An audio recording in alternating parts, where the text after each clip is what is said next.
Finally, a pro wrestling discussion show that's civil and constructive, introspective and informative. Mr. Clean and Springsteen, the bald and the beautiful, Final Bell Media and the Juice Box present Drew and Juice.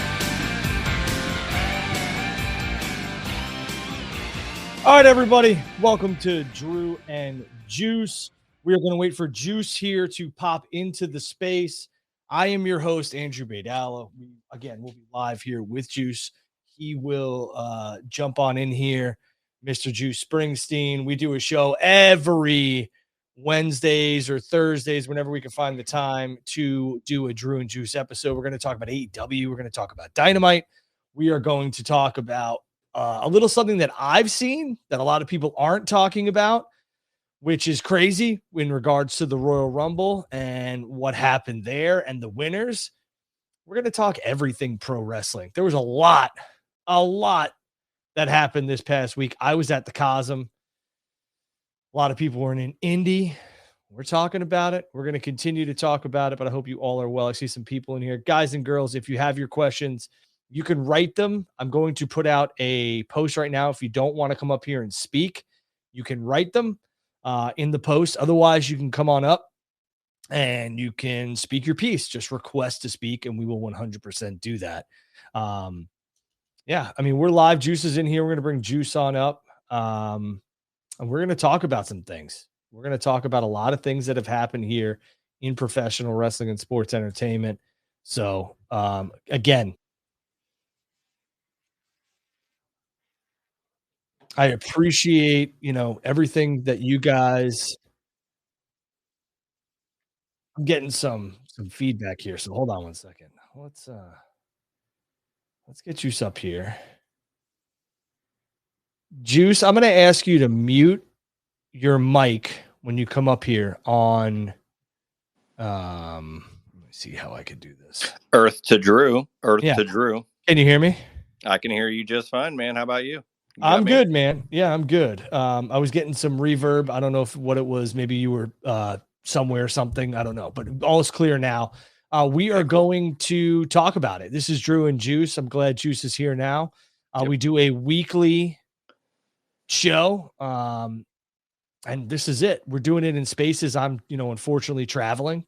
So, and it's not unfortunate, we got some business to take care of. It's fortunate that we can still make it happen, man. That's right.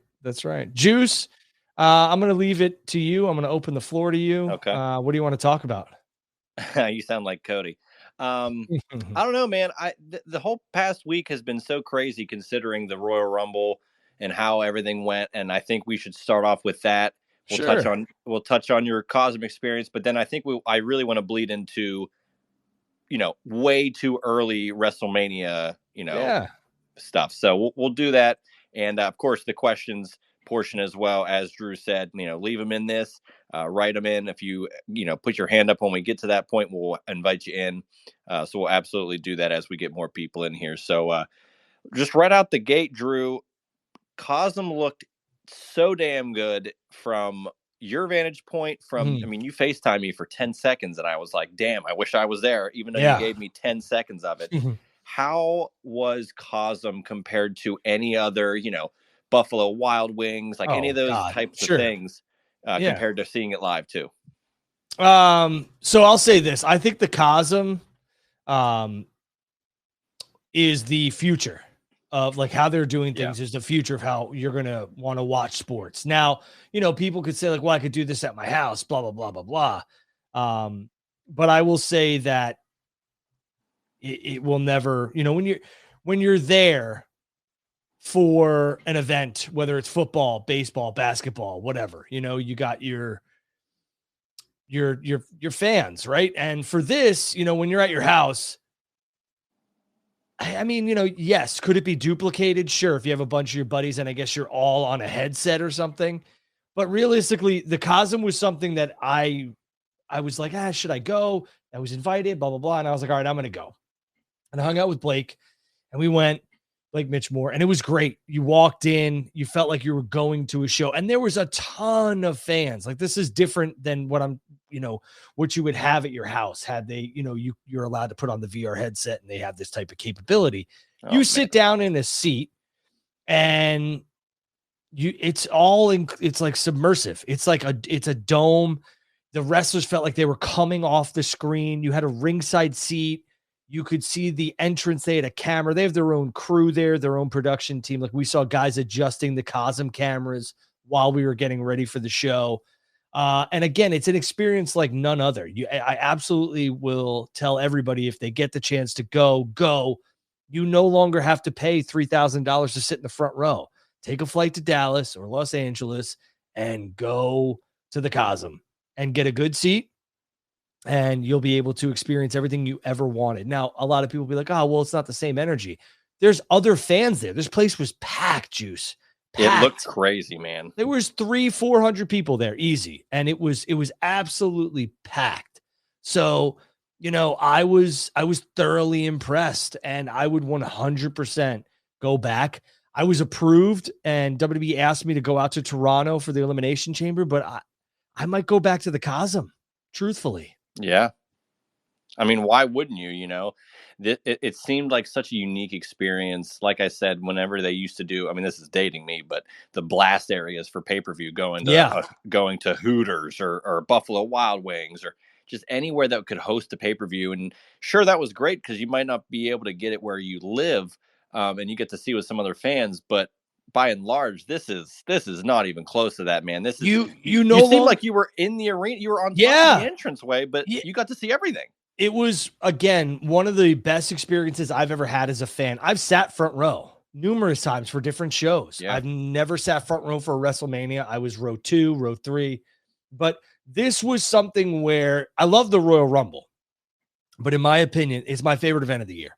But in my opinion, the Rumble is best served at home on TV. Yeah, it's a great TV event. So yeah. So with this, what you could do is, you go to the show and you're right there. You're ringside, or you watch them come out of the entranceway and you're literally standing in the aisleway that they would come out from. And then when they get to the ring, they have 2 Cosm cameras on each ring post. And that's a unique view. You feel like you're in the ring. And then if you want to be like, Kerry and Superfan Smiles, you can be, because you're ringside. So many different views. It was such a cool experience. And don't forget, there's waiter and waitress service. So you don't ever have to get up if you don't want to. Well, you had to go to the bathroom, I'm sure. Well, yeah, I mean, come on, but I'm just saying. It was crazy, dude. Absolutely crazy experience. Everyone should experience it once. It was completely submersive, and I felt this is the future. This is the way that people should be watching things who don't or cannot afford to go to these events and have a good seat.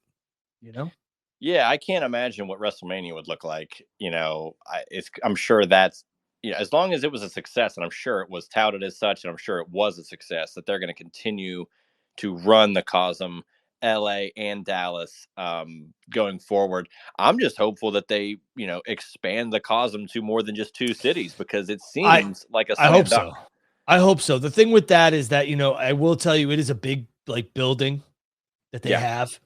It obviously takes a lot. And I think that once, they have production on site, so that'll never matter. They get the feeds and everything else like that. But the big thing, I think, for them going forward will be, acquiring the real estate, the space to do these in bigger cities. I guarantee you there's one going to New York soon. I'm sure there's going to be maybe one in Houston.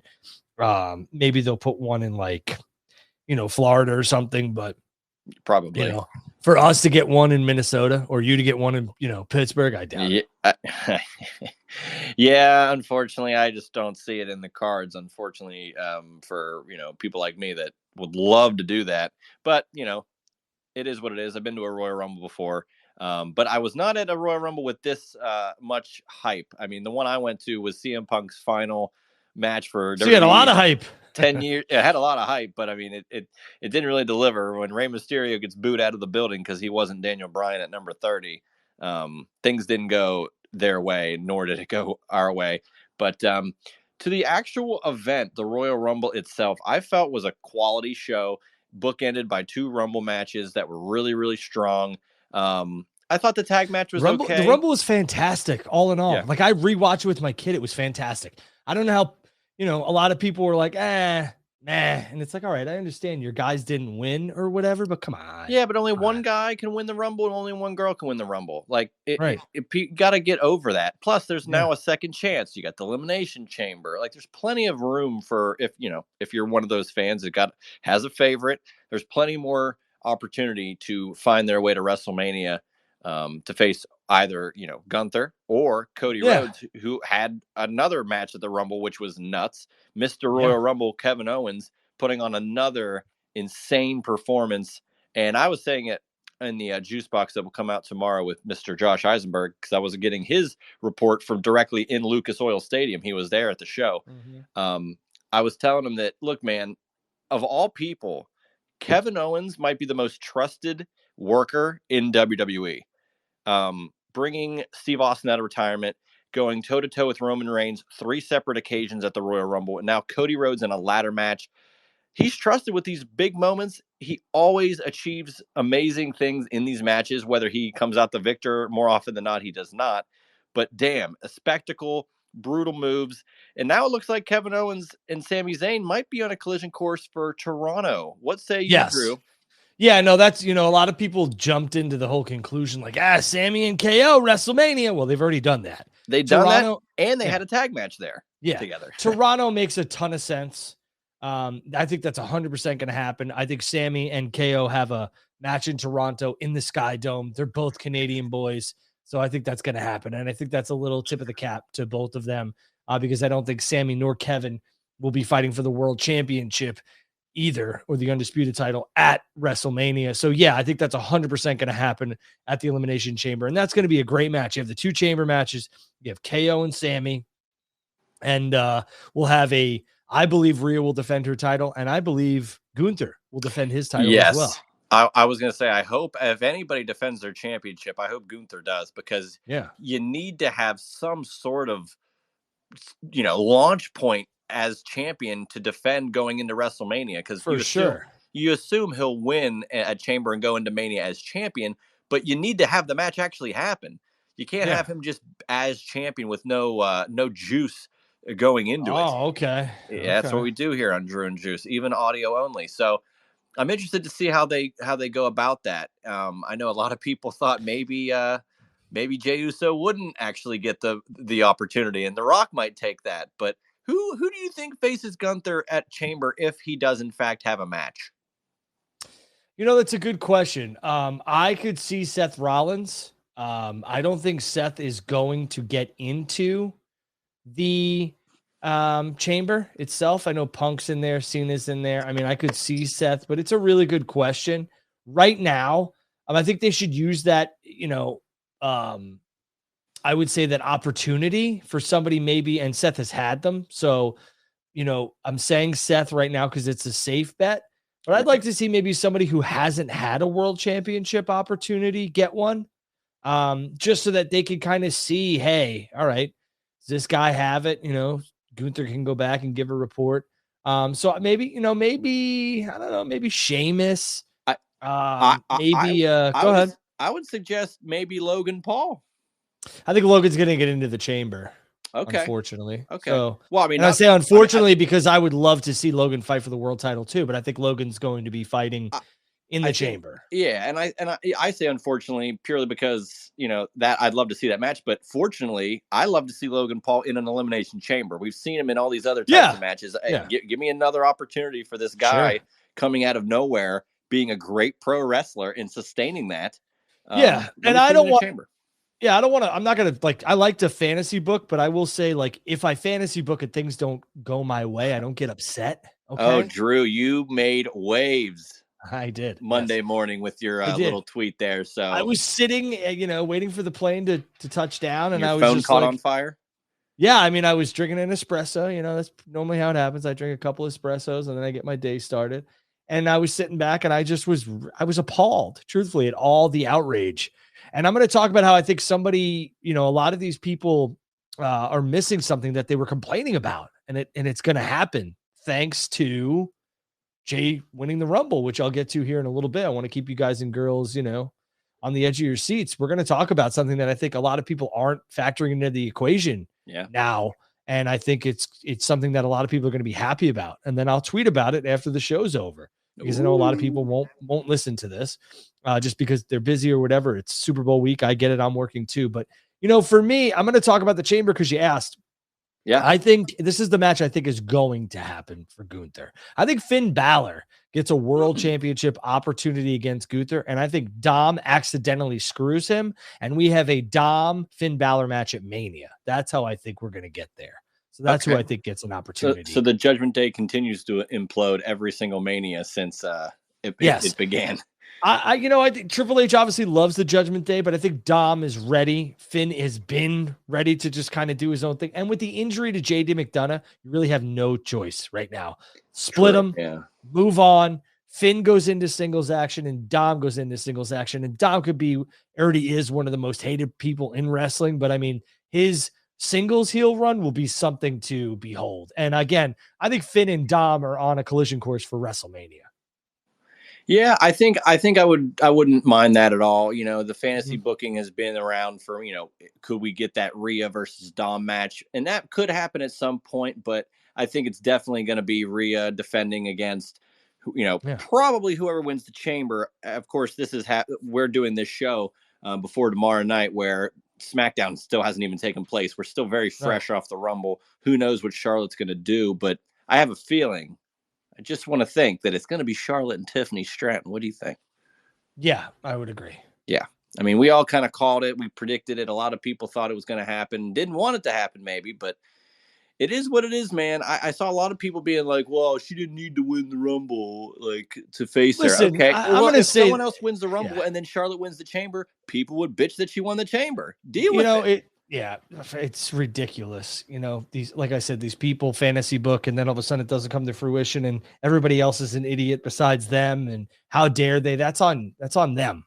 That's on them, because realistically, like, you can't get mad at the company, you can't get mad at the wrestlers. Like, you worked yourself into a shoot, as they say, and that's what happens. So, like, you got to understand that they don't book for one, they don't book for two, they book for the masses. So, and that's it. And realistically, Jey Uso has a ton of, crossover mass appeal. So, and I mean, Christ, how much merch he moved, I believe.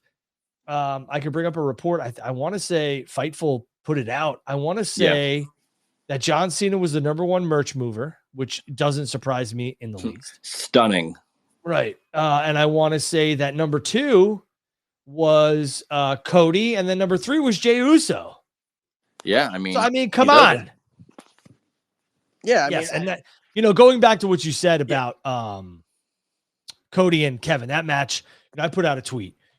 I love the Rumble, my favorite event. My top three non-Rumble matches of all time that happened on the Rumble is Triple H and Cactus Jack 2000. Yep, me too. Street fight was fantastic. I'm going to go 98 Shawn Michaels Taker in a casket match. Okay. And it's all in a row. And I know a lot of people are like, what about Styles and Cena? It was good. I was there. But I'm going to go with Foley and Rock at Rumble 99. Oh, okay. So I've got Rumble 2000 with Cactus and Triple H, of course. Rumble 2000 there in MSG. I've also got 93 Brett versus Razor Ramon. I think that is a good match. Yeah, Sacramento. It's a very underrated match, I feel. It is. And I also want to give a shout out to potentially the greatest triple threat match of all time: Brock Lesnar, Seth Rollins, John Cena. All right. I don't hate it. I mean, watch that match back, Drew. I'm sorry. Yeah, I don't hate it. It is a good match. So yeah, I don't hate it. I don't. Let's talk about Jey Uso and his Royal Rumble victory. And a lot of people are upset about it. And all I have to tell you is cry about it, because Jey Uso prints money, and WWE is always going to take that into the equation.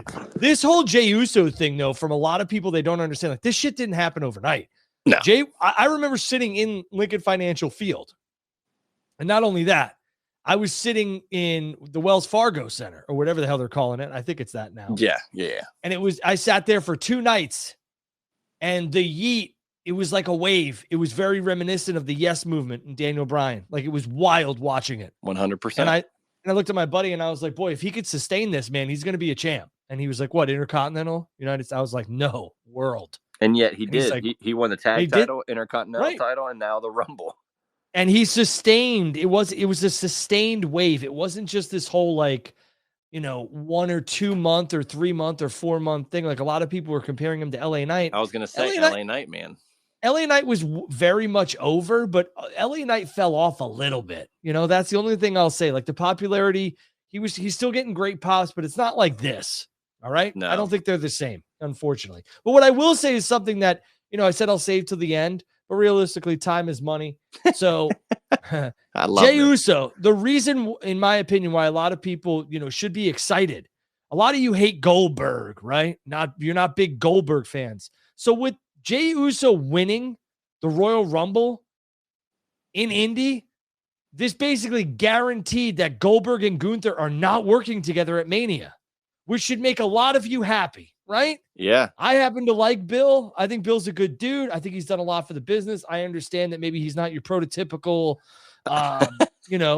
wrestler who, gives everything to the business and wants to come back and wrestles his tail off and is, going to have 5-star matches if those mean something to you. But for me, this guaranteed that Goldberg is not partaking in a match at WrestleMania against Gunther. Now, I do think the match is going to happen in Saudi Arabia. No doubt about it. I think right after WrestleMania, when they go to Saudi, or a month after or whatever, that's when Goldberg and Gunther will fight each other. They'll have a match, and it will not be for the World Heavyweight Championship. And so you all should be very, very happy, right? You would think, Drew, but you know how people complain about everything. And but I mean, Juice, they make it sound like WrestleMania is, okay, here it is. Welcome to WrestleMania. Jey Uso versus Gunther. Good night, everybody. Like, well, what the how about I'll present this to you. Sure. If Jey Uso goes against Gunther and it's the first match of Mania Night 1, which is a smart idea in my opinion. Yeah. Do you are people going to be up in arms because it's not, quote, the main event? Wait, before you respond, and if that is the case, and let's say it is Cody Cena on night 2 to end it, what do you have on night 1 to close out that night? Is it Tiffany and Charlotte? So I'm going to say this. I still think The Rock is going to be involved in WrestleMania. Like, I'm not getting off that until we get an absolute, like, no, it's not happening. Or we're, 2 weeks from Mania and Roman's got an opponent already. Yeah, I don't think we're going to get a no. We're not going to get a straight up no. They'll never let that happen.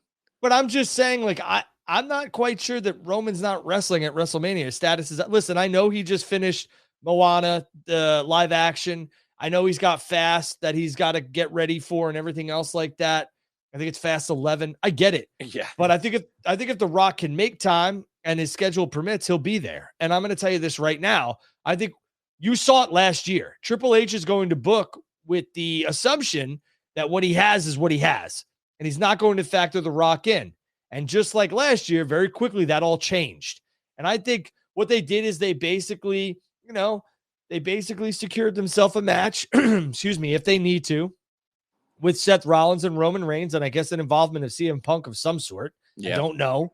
But I am under the impression that Rock is working. So I'm going to say that Rock and Roman close night 2, and night 1 closes with John Cena and Cody Rhodes. And I think a lot of people make a big deal about the Royal Rumble and, they got a main event WrestleMania. No, they're getting an opportunity to fight for the world championship. I want to say, if you go back, and Juice is a historian, and so is Corey, who I see is in here. Shout out Corey. What's up, Blake? I see some other people I normally see in here as well. Angels, the Advocate Phil's Hannibal. in here. Phil's in here. I think if you go back and you look at WrestleMania, right? Yeah. Last year, I know one of the Royal Rumble winners did not main event. Cody obviously did. Yeah. And he was the Rumble winner, but Rock was going to main event, so neither Rumble winners were going to main event. 39, I know that Cody main evented 39, and at least one of the nights. And night 1 was the tag match with the Usos and KO and Sammy. And neither of them won a Rumble, okay? Right. Well, yeah, it was Charlotte and wasn't it Charlotte and Rhea? Yeah, and 38, I think you had Austin and Owens main event a night, and they never won the Rumble. Although I believe Brock won the Rumble. I think, right? Did Brock win the Rumble that year? You say I'm a historian, but it's only for stuff that happened 30 years ago. I feel like it's so muddied in the last 5 years because of how Right. many things switch at a moment's notice. And then, I think the only time you could actually say that both Rumble winners main evented a WrestleMania in the past like 5 or 6 years, again, I could be wrong, was I think it was the year we came out of COVID and we had people at Raymond James Stadium for 37 because I think Bianca defeated Monet, Sasha Banks. That was the first match. No, that was the main event.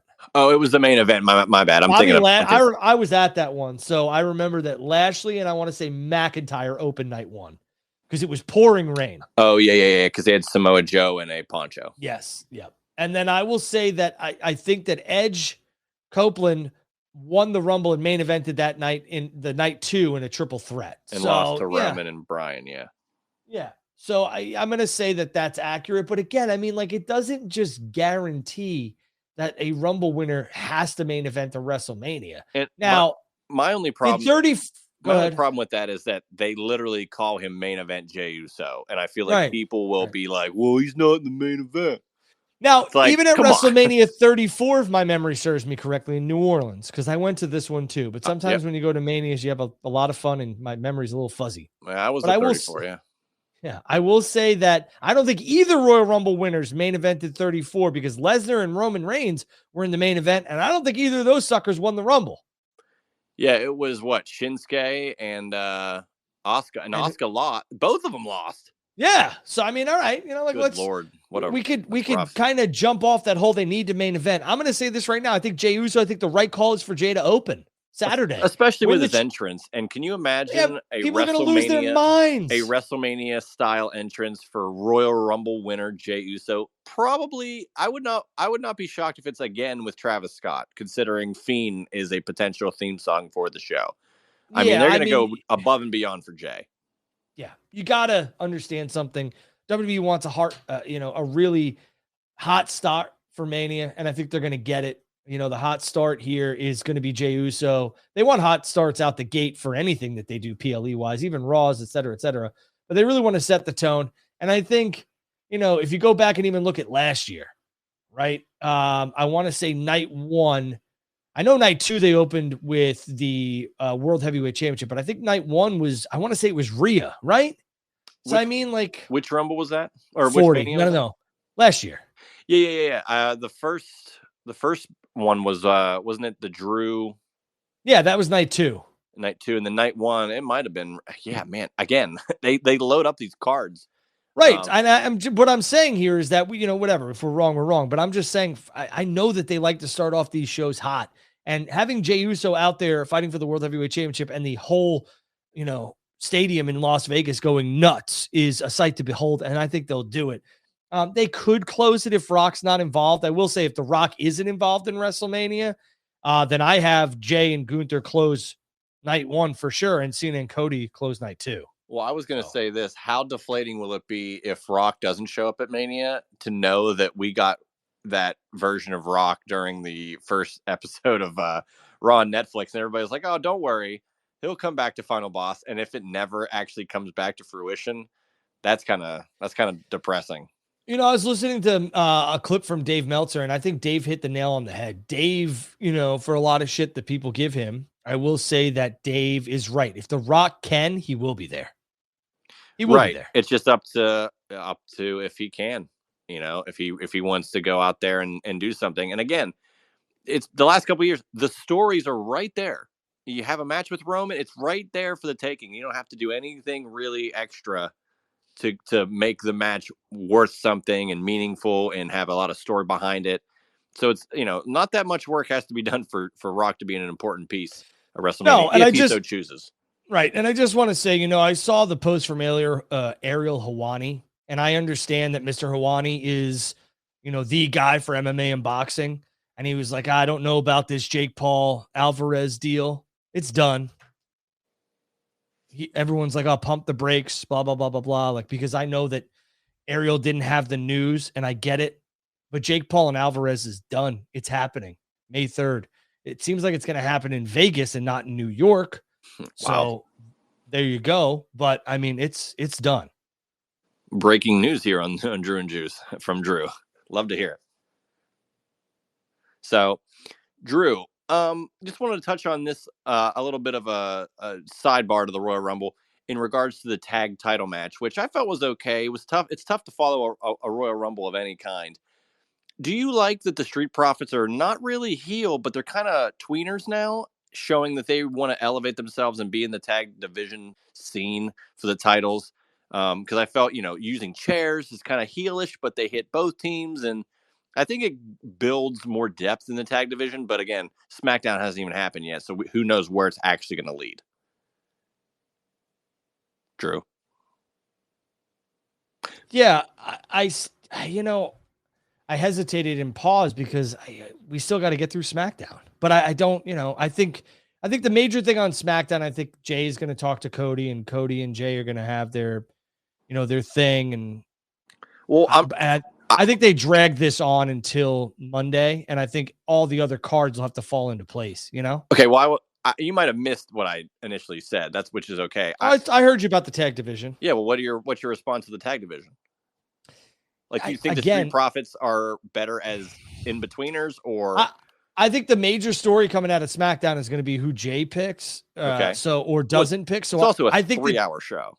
Yeah, I there's going to be focus on that. I mean, the Street Profits, completely decimated DIY. So, if it's me, like I get what you're saying. Like, they made it a point on the Rumble, so they're probably going to make it a point on SmackDown. But I think anything besides Jay and Charlotte's announcement or lack thereof is going to fall on deaf ears. And WWE, you're right. There's 3 hours tomorrow. So yeah, they could do anything with that 3 hours. I just was curious as to, now it brings another team in. SmackDown seems to have more depth in the tag division than Raw, although Raw is kind of building up as well. So yeah. Additionally, wanted to tap back into what happened at the Royal Rumble. Couple of matches that seem to be on the table, but we don't really know yet, is a triple threat between Roman, Seth, and Punk. My question to you, Drew, is... For what? Yeah, well, that's what I'm going to say. For what? Does that match happen? And if it does it matter that there's no championship? Yeah. What is the point of this triple threat unless it's going to be for the number one contender or something? Like, this is the most asinine thing. Yeah.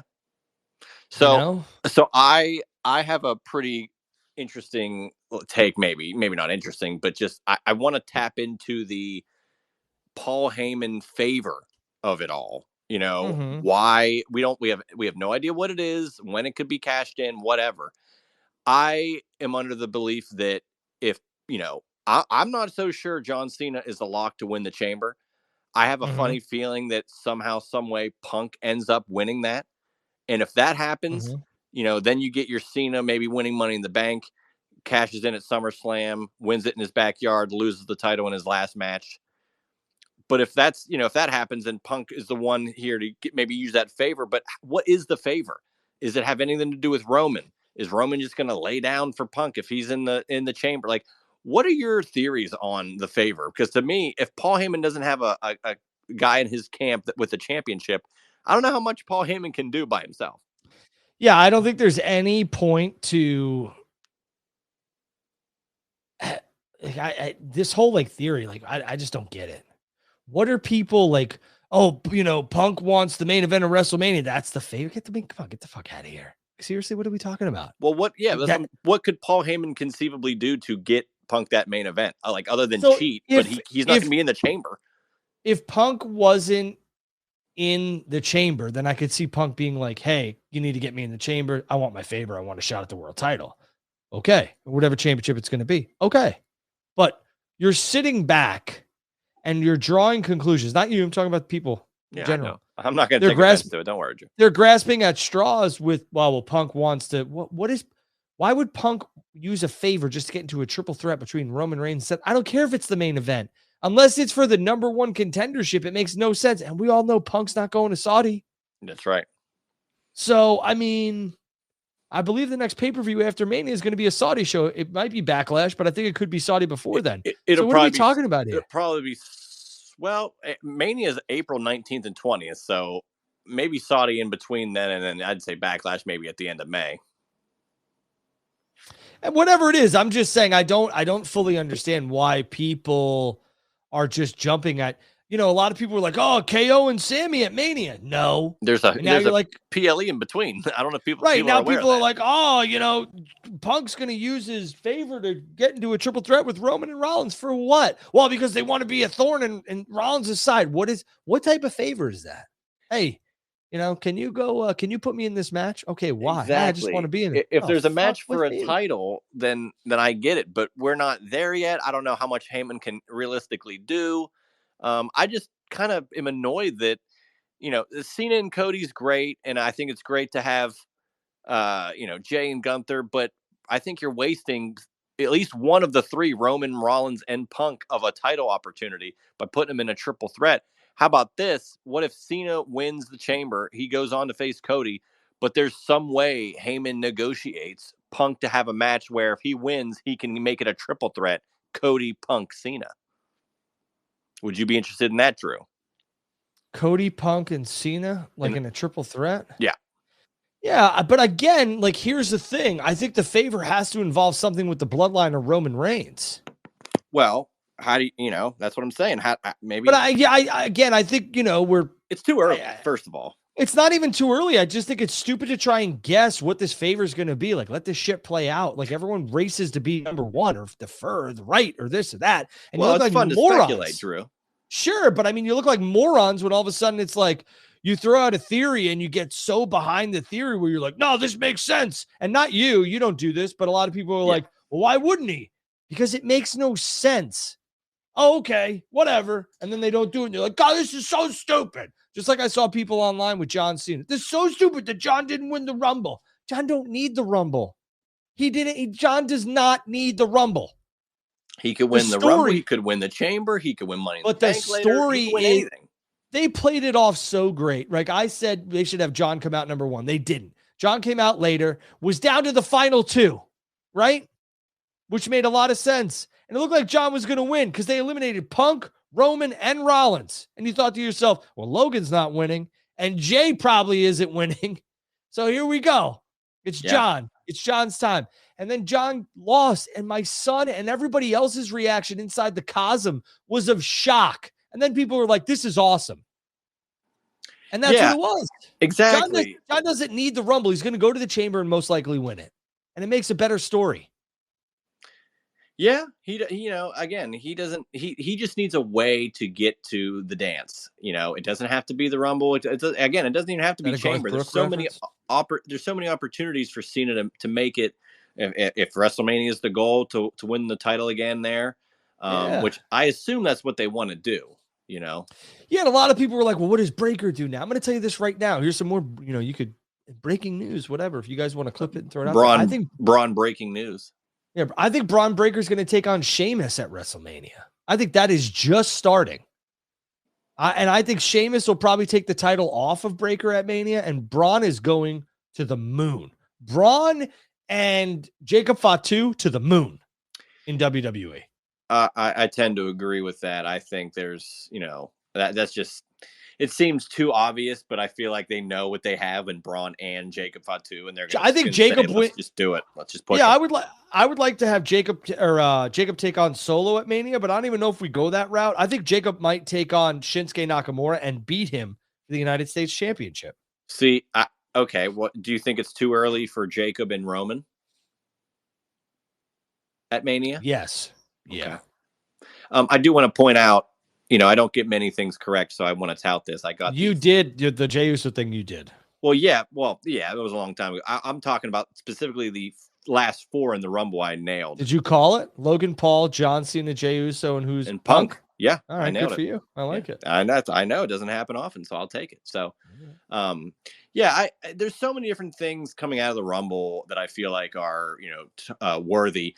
Something that a lot of fans, again, everybody runs to conclusions. They believe everything they see on the internet, and this has been done before, and it's a work. The guy just signed for 5 more years.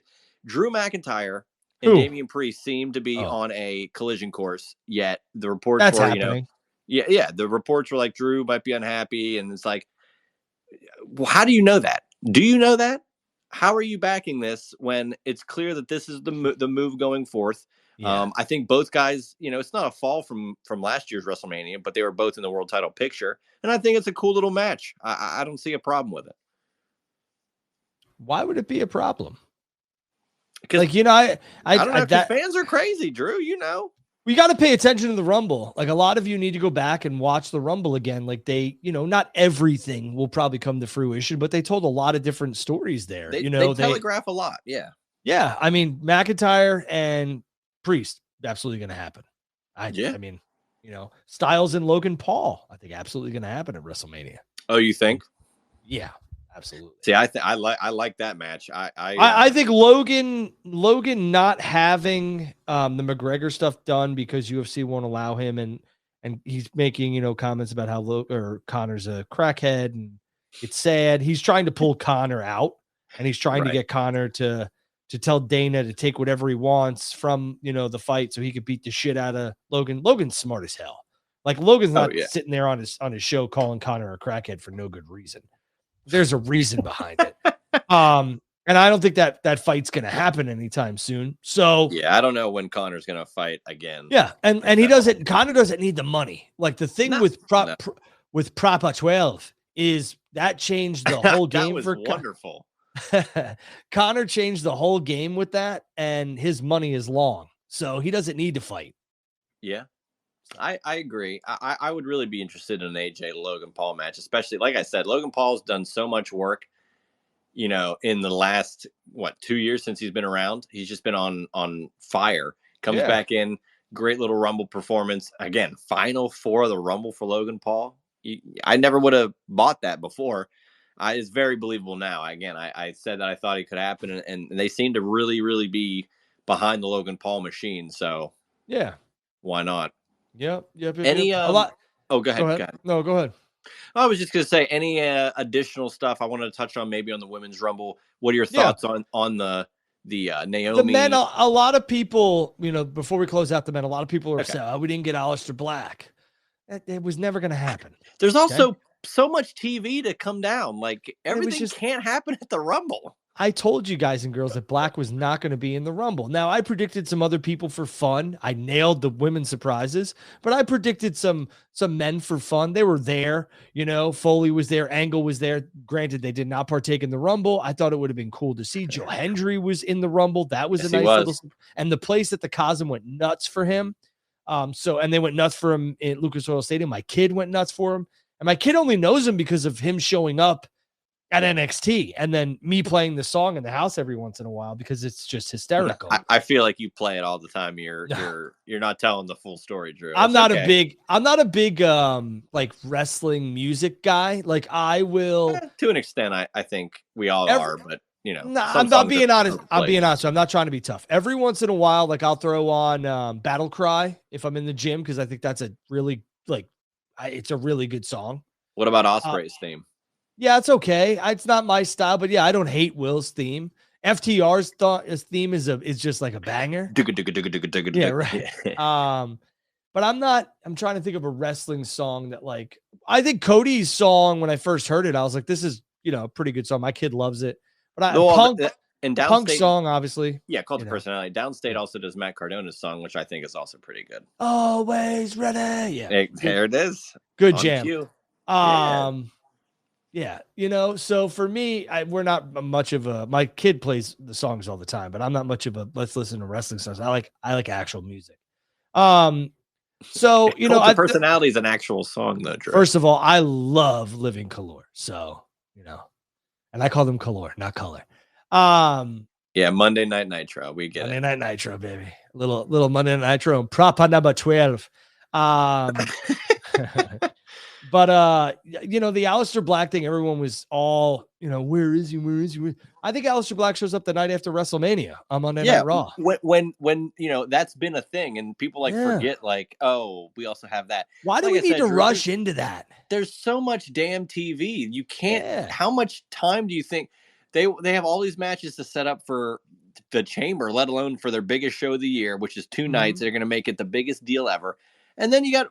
It never stops. So why not wait and make it worth the time and progressively get through it? Otherwise, Okay, Aleister Black comes back, and then he's people complain that he's in the mid card because he was overshadowed by everybody else that was in. Like, you gotta plan it out. Take your time. It's okay. Yeah. Yeah. Nothing wrong with that. Anything else in the men's rumble before we touch on the women's rumble briefly? The men's rumble. Braun Breaker killed Speed. I show Speed. Okay, so that I thought was a great moment purely because we talked about how you got to capitalize on the streaming of it all, and I just love the whole. Tozawa gets out, and Triple H is just like, "Hey, man, like, you want to like get in?" Not asking him to get in, just telling him like, "Go." And the hesitation from Speed, but as soon as he like crests through Gorilla and touches the main stage, he like just acts as if like this is the greatest. Like, he's so into it after being reticent to start, and I just thought that was a great play off of. I don't really want to do this. No, no, no. And then he just, embraces it once he gets out there. And then he gets absolutely ham-hocked by Braun Breaker. So kudos to everybody involved. It made a lot of sense across the board. And you must be living on another planet if you don't think WWE is going to cash in on Speed again, probably at WrestleMania. Well, I mean, the Super Bowl's cashing in on Speed and who's the other guy that was there? Kai. Yeah. Oh yeah. I mean, it's ridiculous. I mean, if the NFL's doing it. Well, the NFL, man, dude, the NFL is doing everything WWE's doing. NFL is going to Australia in 2026. WWE's done it. AEW's going there. Like, WWE is kind of doing things a little bit ahead of it, but the NFL's not far behind. They're doing doing things at a rapid pace, but no space is unwilling to have either entity of the NFL or WWE or AEW for that matter. We're going to take 2 questions here. If you guys have a question or comment and want to speak, throw your hand up, hit the request to speak. I'll bring you up. We'll go in the order they are received. We'll do a couple of them now so they're not all compiled at the end. I'm going to, again, as we get further and further into the show, I have some really, I don't want to call it breaking news, but I have some news to talk to you about with WWE and Evolve and that time slot on Tubi on Wednesdays that you need to hear towards the end of the show. I'm also going to talk about something I put out before I came on here, which is that I do believe that in 2025, a PLE will be in Mexico for WWE. Yeah, I can see that. And we'll talk about some other things that I think are going to happen here. Maybe some WrestleMania matches that I could talk about that I think are in the possible pipeline. We'll go to Vincent and then Dylan. Vincent, what's up? Hey, Andrew, big fan of yours. I really love all your content and stuff that you put on X. I love following. Thanks, man. I appreciate that. Yeah, and actually, I was the one on YouTube asking those questions. So don't about food. No, I was asking questions about should WWE do the same thing to AEW about talent when their contracts are up, freezing them. Oh, okay, yeah, okay, I remember. Yeah, stuff. But speaking of talent debuting, I don't know if you saw NXT at the end of this past episode. They're debuting a new faction. I did. Yep. Do you think WWE is gonna pull a swerve and like right now we don't know who they are. I don't know who they are, but you think like maybe 1 or 2 of the guys in that faction could be like a guy debuting from AEW, maybe Wardlow, Ricky Starks. Like I'm not maybe there's a lot because I know for a fact one of them on X pointed out a guy that I'd never seen before. Maybe he was on a previous like the Level Up program. But I don't know. Ricky Starks looks like the guy in the middle, that in the top. I'm not sure. What do you think about that? Let's take a look. I saw like some of it. I didn't see. I think Ricky could go to NXT. I think Ricky would. I think both Ricky and Wardlow would thrive in NXT, but that doesn't mean I know who you. you're. I don't think they have to stay there, but they should start there. That's not Ricky, by the way. I mean, you know what? It could be. It looks like he has a vest on. I know the guy you're talking about here. I hate to speculate because I don't know if Ricky needs a faction. Yeah, Ricky should come in on his own and be the touted free agent.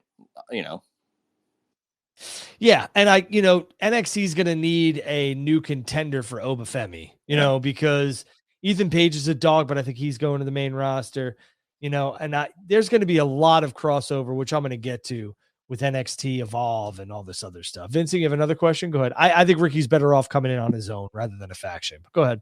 No, I agree. And yeah, I got one more question for you. So, as far as what WWE and they're doing right now with the international branding, what's their value? Because how many more international places can they do? Like they already did Australia. They're talking about possibly going to London. They're gonna maybe do Mexico. How often do you see them doing this? As far as like, I know they're trying to be global, but is there like other places where you may not expect me? Like, do you think they should go to Japan for a pay per view or I PLE? think, I think the international market for them is something that they're going to continue to explore because they see how much revenue they get from it, and they see how absolutely insane diehard these people are, the international fans, and they print money when they go there. So I think they're going to continue to do that. Japan is absolutely one of the markets that they're going to look to go to. Italy, Mexico, like I stated. I think Japan happens, sooner rather than later. The Mexico show, they're obviously targeting, and I think Ray and Penta are going to have a match at WrestleMania. So I could see them heading to Mexico very, very shortly, maybe even having a Bad Bunny involvement, like that type of stuff. So I think Mexico is something they definitely have on their docket for sure. And they're going to continue to hammer the international market, Vincent, because what it does is it makes like the United States fans who've been spoiled for so many decades, the shows that are here in the United States, PLE wise, like a SummerSlam, especially since they're going to 2 nights, they're going to want that to be like must go to because, well, I can't go to Backlash. I can't go to Money in the Bank. I can't go to King and Queen in the Ring because that's in Saudi. So I got to go to SummerSlam. It's very smart on them, Vincent. But thank you. I appreciate the questions and I appreciate the kind words. Dylan, go ahead, dude. Juice, while Dylan, gets his question ready, we'll give him a second here. What do you think about the international market? I think it's well. No. Oh. Someone you go ahead. I just think the international market is, something that they're tapping into more than ever. And like I've said it before, that WWE is really hammering home the first letter of their acronym, the World of World Wrestling Entertainment. It's smart business. Like you said, Drew, Mexico, Japan will probably get something. I would say maybe in 2026, only because a lot has been kind of talked about and discussed. Mexico probably for 2025. Who knows if Italy gets something in 2025? But remember, the Royal Rumble is going to Saudi next January. Who knows if that's the first 2-night Rumble? So a lot of things, a lot of moving pieces. But like we've been saying for a long time now, just keep expecting shows to not be close to you. So anytime it does get close to you, you gotta take advantage of it because it's only going to get more expensive and further out from where you live. So that's all I got to say on that. Agreed. They want people to have to come to the shows that are close to them and even within driving distance or a flight, because at the end of the day, are you hopping on a flight to Japan, Mexico, or Saudi? No, you're not. Go to the ones in the state. Dylan, what's up, dude? Hey, guys. How's it going? Good, man. How are you? Hey. I think I have a prediction as to where I think they might go with Jey Uso and the world title. I want to hear your thoughts on it. Okay, so Jey is going to – because I have no problem with Jey winning. I think it's going to be a great moment when it does happen. I think what's going to happen is there's 2 ways that I see this going. Who is he beating? Were you talking about the Rumble? Or no, the world title comes. So all right, so you think he's beating Gunther? With Jey winning it. He's beating Gunther? Okay, go ahead. Yes. And so I think that Netflix wants Logan Paul to be their face of the show. I think that they moved Logan Paul to Netflix because they want him to be the face on that show. So what I can see happening here is I can see WWE having Jey have a lengthy title run as champion, and I can see Logan Paul winning it off of Jey. And I could see potentially at SummerSlam, if that's what they want to do, or there's there's two ways they can go about it here. I just feel like Logan Paul is going to take that title off of Jey Uso because Netflix wants Logan Paul as one of their faces on the show. What do you think? I'd be Juice. Go ahead. I'd be more interested in Jey Uso defending the title against Sami Zayn at some point, but I don't disagree with you that Logan Paul could be world champion by beating a guy like Jey Uso. It's not to take away from Jey, but I don't see Logan beating Gunther. But I could see Jey and Logan having a match because you make a good point, and I know we don't really like to fantasy book so far ahead, but it's all, to me, it is always what's next. So to assume Jey Uso wins the world title, I am very curious as to who he would eventually lose it to, because that person's just as important as Jey winning it from, Gunther. So I think Logan would be an interesting call, but, probably too early to speculate. But your argument for him being, the face of Netflix, I think kind of goes far. So I think Sammy wins the championship from Jey Uso. I put that tweet out. I said, could you imagine? And I think it happens. I think that's a moment at SummerSlam. I think they could give Jey a little bit of a run if his momentum continues, et cetera, and, maybe it goes on longer. But I could see Sami Zayn getting his first world championship. New York would be the time. New York, New Jersey would be the time and the place too. You know that Sammy's going to be over there. It's always kind of been like the workers' spot in terms of like they cheered Brett. They cheered all these other guys who really weren't like the biggest and baddest. If you were over in Madison Square Garden, as the old saying used to go, then you were over.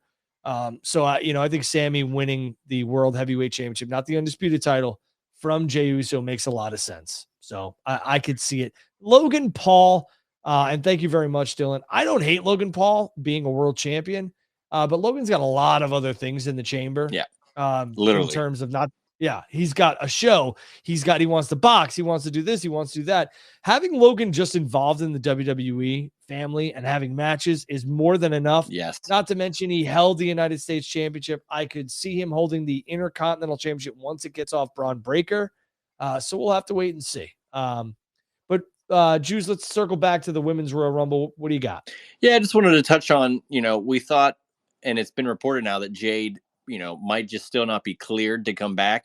But we did get to see an interaction, a unique one with Bianca and Naomi. Are we going to, if Jade's not ready for WrestleMania, do we see Bianca and Naomi have a one-on-one match at WrestleMania? I think it's possible, but I think where they're headed is Bianca and Jade. And I say that because, if she's not healthy, then yeah, I think It could be something else. I also think if she's not healthy, her being Jade, I could see Bianca fighting Rhea Ripley. I could see that. I've wanted that match for over a year now, ever since it was a possibility. So I'm here for that.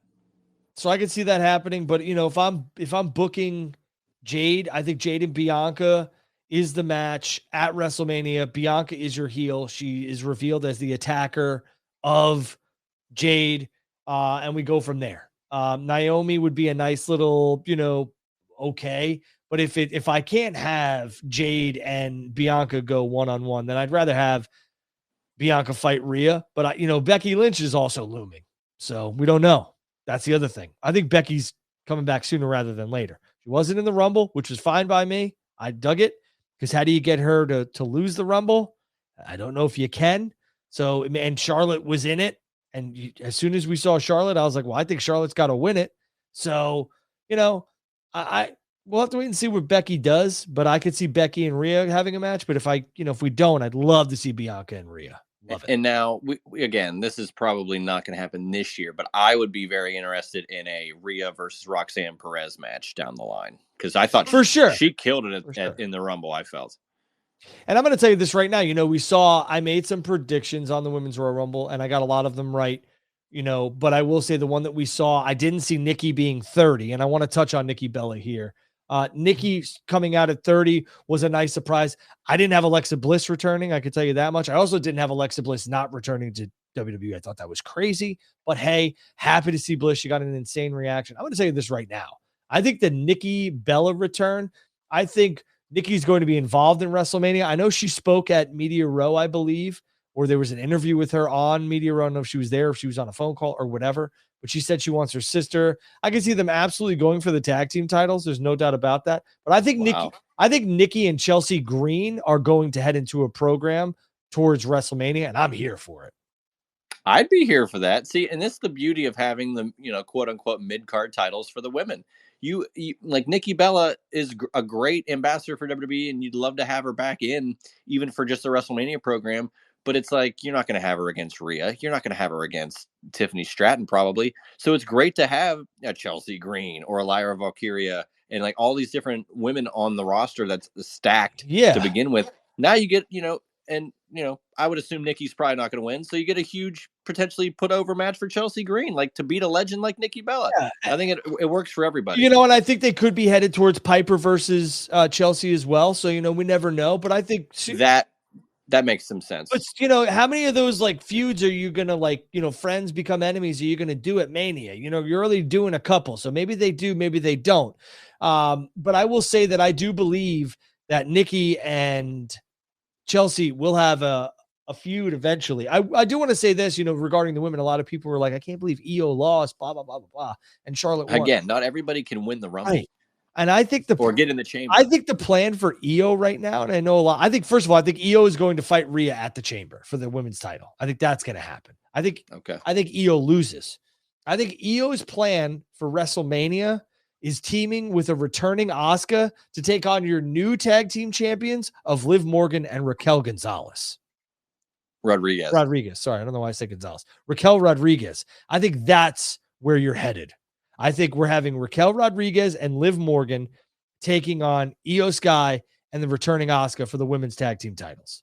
I think I don't hate that because you get the tag titles off of Bianca and Naomi based off of their potential explosion, and then you get the new team of Liv and Raquel winning those titles and to defend against the returning Asuka and Io. I like that. And Liv is not winning the chamber. Why? Let me ask you. Why did I say Gonzalez? Is there a Raquel Gonzalez? If I lost my mind, no, right? Well, that is a loaded question if you've lost your mind or not, but I'm not actually sure if there is a. But anyways, Liv Morgan's not winning the Rumble or the chamber. She didn't win the Rumble. She's not winning the chamber either.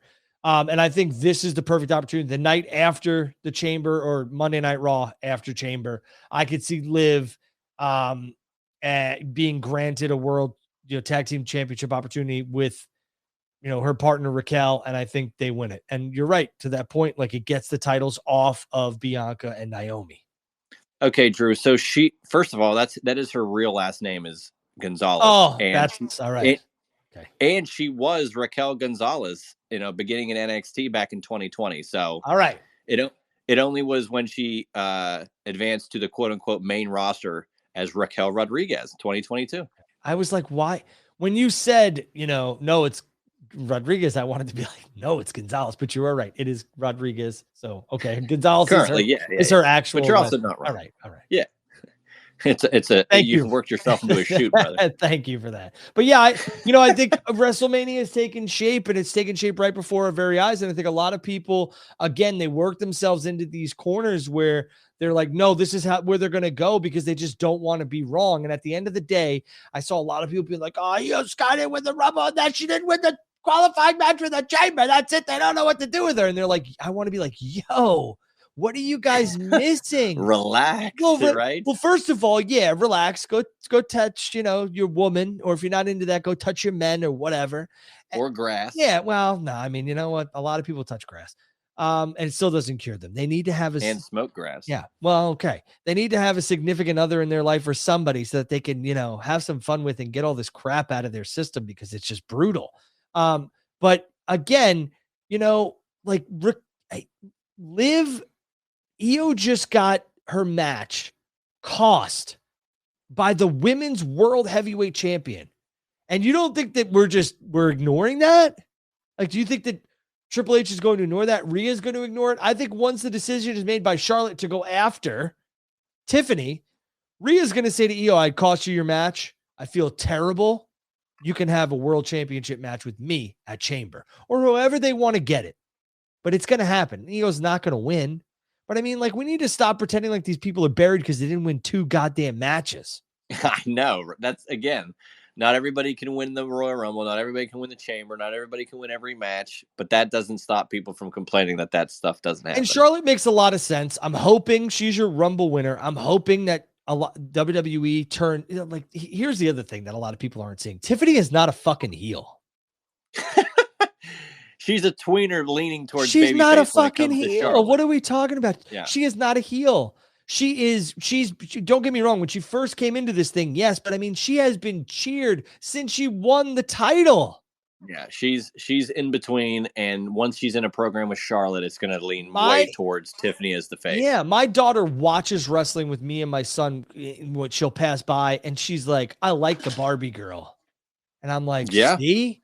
So the kids can't even hate her. So make Charlotte the heel. She already is the heel. Charlotte likes to work as a heel. She's good at it. Her dad was good at it. But she's she's publicly stated she likes to work as a heel. So just turn her. That's the other thing. A lot of people were like, "Oh man, Charlotte won." It's like, yeah, and now Tiffany is going to get more over than ever before because she's working with Charlotte. She's working with Charlotte. Like, stop.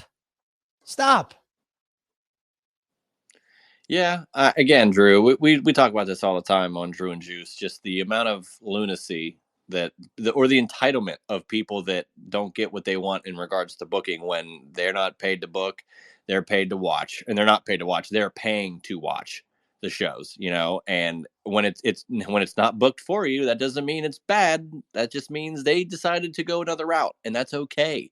Deal with it, or it's not for you. Don't watch it. People make it seem like your eyes are glued to the screen like a Clockwork Orange. Like, you don't have to watch wrestling. That's a good reference. Thank you. That's a very good reference.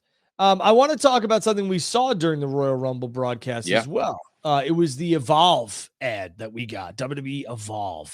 And it is going to be live on Tubi, which is a Fox program. Tubi is wonderful. I will say before you dive more in, I love Tubi. It's free. It's got a great horror movie selection. It's wonderful. Tubi is owned by Fox, I believe. I'm almost positive by it. It's the Fox Corporation. I'll do some research. Go ahead. I'm almost positive if I'm wrong, I'm wrong. They're also going to have the Super Bowl on this streaming. So, I mean, like, give me a break. Number one, huge platform. But here's the thing. As soon as I saw that, I started to ask some people who would know, and I started to draw some conclusions by what we've seen. That NXT Evolve, whatever you want to call it, the whole WWE Evolve stuff, it's airing on Wednesday nights at 8:00. Okay. They could have went any time and place, and they chose that. And I understand, they already have Tuesdays. They have Fridays. They have Mondays. Could they have gone Thursdays? They have TNA. I mean, they're not, it's not WWE TNA, but I mean, they're partners. So basically they're on Monday through Friday. That's what WWE wants. They own the week. Yep. And then they'll have PLEs on some Saturdays. I will tell you, and everybody listening, you're going to hear it here first. Nobody's talking about this either. So after I say it, I'm sure it'll be everywhere. Not everywhere. Cite your sources, people. All right, but it'll be there. And your favorite news outlet will pick it up, and that's fine. WWE Evolve on Wednesdays is going to be a mix of the WWE ID people, because that's exactly what it's going to be. There's only so much time that NXT has. And NXT is really not going to be developmental anymore. WWE Evolve is going to be developmental. NXT is WWE's third brand, and they're going to take NXT. They're going to make that a global touring brand. You just watch. It's already starting to get there. They are going in that direction. And remember, they had NXT as a touring brand, and then the pandemic hit. Things just were just different, and it just hasn't been back to that yet. But NXT has been steadily growing, getting talent that is, worldwide. The Stephanie Vickers and Julias of the world, Lexis King coming in. NXT is building itself back up to where it's very easily seen as a threat in the, it's going to be a brand and not just developmental. So of course it's going to start touring again, and I'm looking forward to that. And here's the deal, right? I'm in business, so I see certain things and I'm like, oh, they're making moves here. This makes a lot of sense. And it's chess, not checkers. It always has been, especially in big business. And there is nobody that I talk to and I don't do dirt. I don't deal in that type of stuff. Nobody that I speak to is just like, hey, this is what's going to happen. This is what we're doing. That doesn't happen. But I could tell you that when I saw the announcements of TNA going to these big arenas, WWE and TNA are going to be lock, stock, and barrel at that UBS show. And I'm going to tell you this right now. NXT is going to become a global touring brand You're already starting to see little signs of it. They're here, there, and everywhere, smaller venues, but it's still global for their weekly television on Tuesdays. This WWE Evolve stuff is going to have WWE NXT talent on it, WWE ID talent on it, TNA talent on it.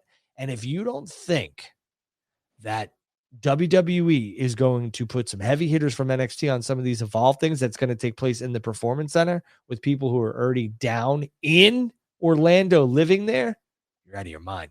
They're coming for the jugular of AEW, whether people want to admit it or not. They're not going to make it known, and they're going to use their lesser quote unquote brands, but they don't play well with others. They don't need to make it known. That's the genius of it, is that all fans are going to say, oh man, 8:00 on Wednesday. Oh, that's interesting. And of course, even from an outsider perspective, what other night could they fill? So it makes perfect sense. They're not going to clash against TNA that they're working with, and they got Mondays, but they could Tuesdays, take it Fridays straight. covered. They could take it straight to streaming and tape a bunch of episodes. They're not. They're doing it live. Sure, Tuesdays. But that's the genius of that.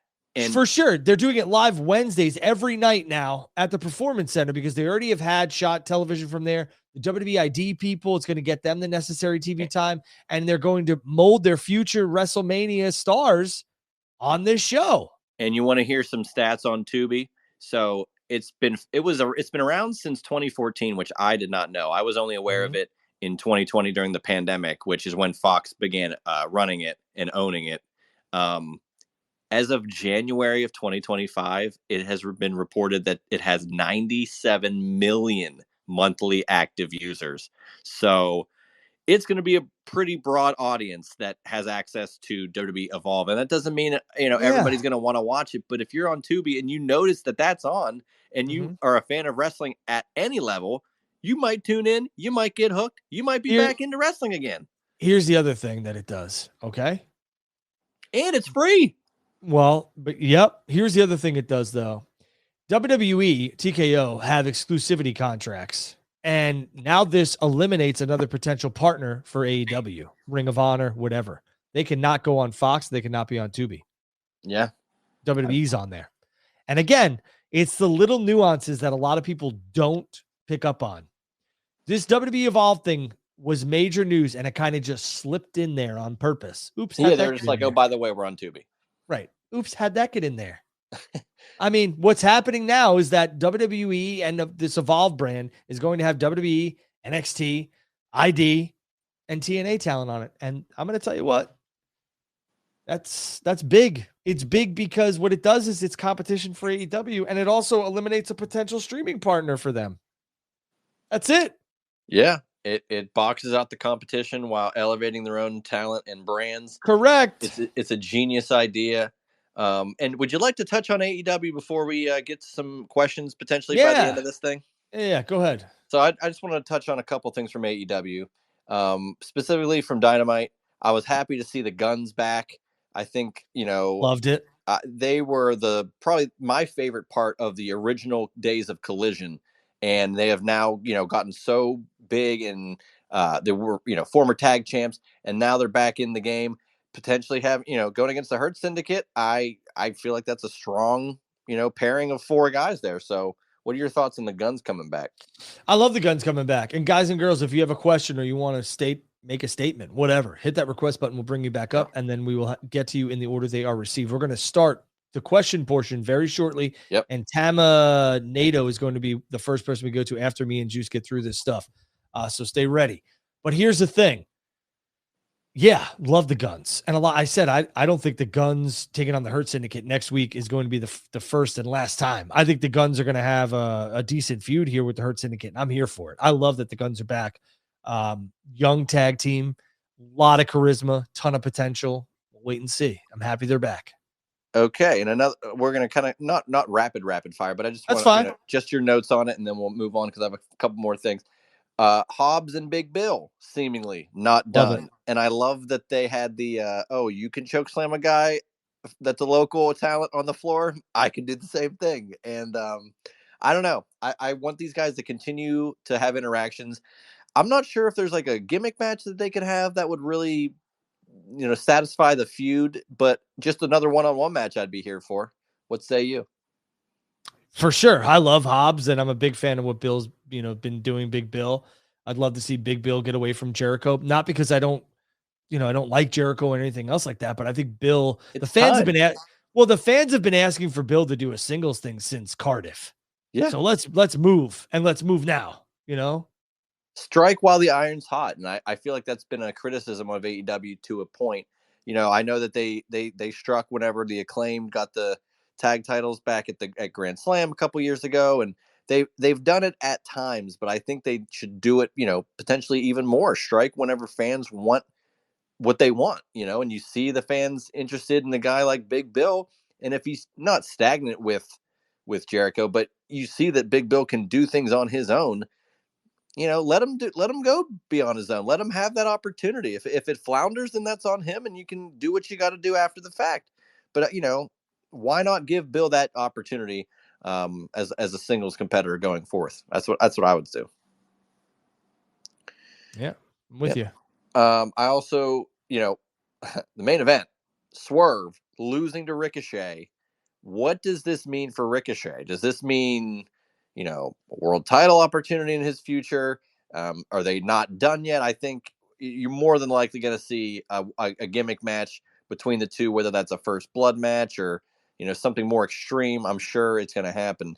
But what do you foresee with Ricochet and Swerve, considering this is probably not the last time they wrestle? No, I don't think this is the last time Swerve and Ricochet wrestle. I think we're going to get some sort of gimmick match. I think it should happen at Revolution. I don't want this to be something where it's like, oh, we're fighting for the cloak or the jacket. Like, move away from that. I thought it was a cool little segment, like a cool little, added wrinkle to the whole, like, I got this, the embassy stuff, right. But let's move away from it. Have Swerve win number 2 and take it, but I think it should be a gimmick match. I want to see a first blood or a dog collar match or whatever. Dog collar match would be very interesting, especially with a guy like Ricochet that flies around the ring. To negate that, I think would be a nice nuance to their match. I don't think it's done either, and I'm almost more excited for the Revolution card than I am, some of the stuff that we're going to see at Grand Slam. I want to touch on that next before, we have one more thing I want to touch on after that before we get to the questions. But Grand Slam, we got 4 matches thus far: Mariah May and Toni Storm, Will Ospreay and Kenny Omega versus Takeshita and Fletcher, Okada versus Buddy Matthews, and Jay White. Juice, hold on a second. Hold on.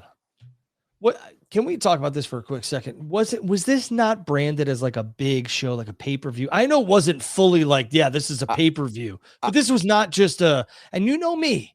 Yeah. I want AEW to succeed, but was this not kind of spoken about as like a big show, not a collision? This is all I can tell you is from certain facts. It was initially announced as a stadium show, and there were some local people in Australia reporting it as a pay-per-view because that was the assumption, which is also fine. It's fine to have that assumption.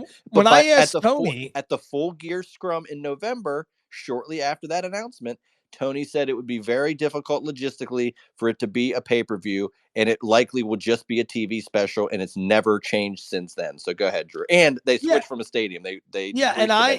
I asked Tony when the announcement happened. I believe it was during All In London. They made the announcement, or maybe it was All Out, but it was one of those. It was probably the latter. It was probably the last one before Full Gear, like later in the fall.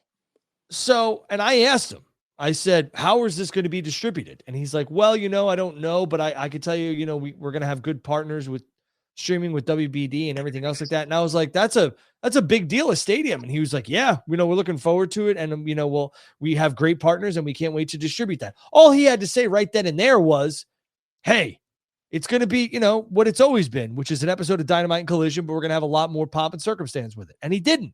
So I understand like it wasn't officially branded as a pay-per-view, but I thought this Grand Slam thing was going to be like a major event. And it's not like it's not, but right. I feel like once they moved the venue, I think a lot of the hype and buzz inside the building itself, like inside the walls of AEW, died with it. Yeah, and Drew, I will send you a link to this after the show, but there was a Redditor the other day that posted, quote, feeling scammed by AEW Grand Slam Australia. And it was it got a lot of traction. and it was someone that felt that, they I think it was someone locally there that, felt that this was a pay-per-view and got, had people maybe flying in to go to this show.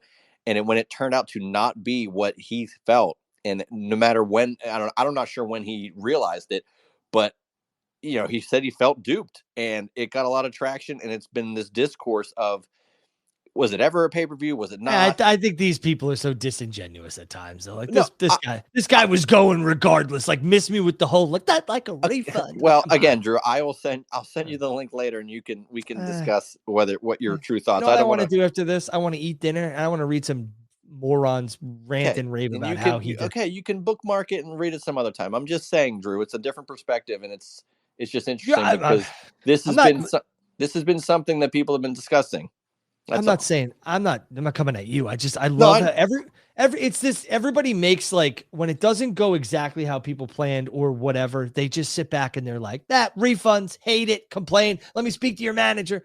Dude, shut up. And my only other take on Grand Slam is and again, I'm not a big ratings, like it's the be all end all, but this show, Grand Slam Australia, which again, it was never a pay-per-view, and I get it, but it's still a big card. It was originally a stadium show that's not that anymore, but it's still a big card.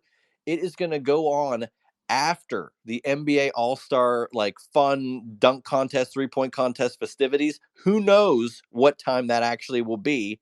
And it's going to probably lose some of those fans that come from NBA as soon as first of all, they'll be exhausted from watching all the NBA stuff. And as soon as I know watching an NBA game is exhausting. It's not a game. It's the dunk contest. It's the 3-point. I'm just saying they likely will tune out once AEW comes on. So the viewers will probably not translate the same as AEW would like it to. And I just have a bad feeling it's going to get a low ass rating and people are going to go nuts. But people are going to do that regardless. Like, but the only thing I'll say with that is that I think it's, Tony is very smart with that type of stuff. Like the lead in, the first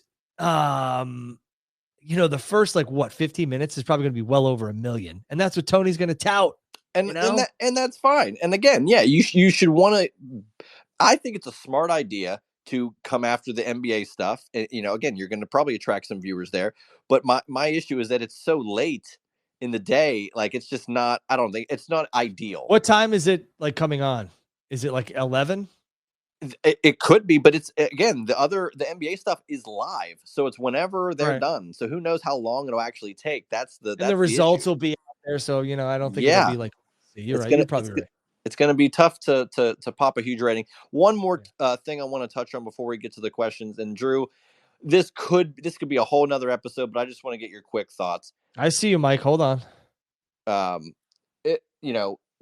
video surfaced earlier this week.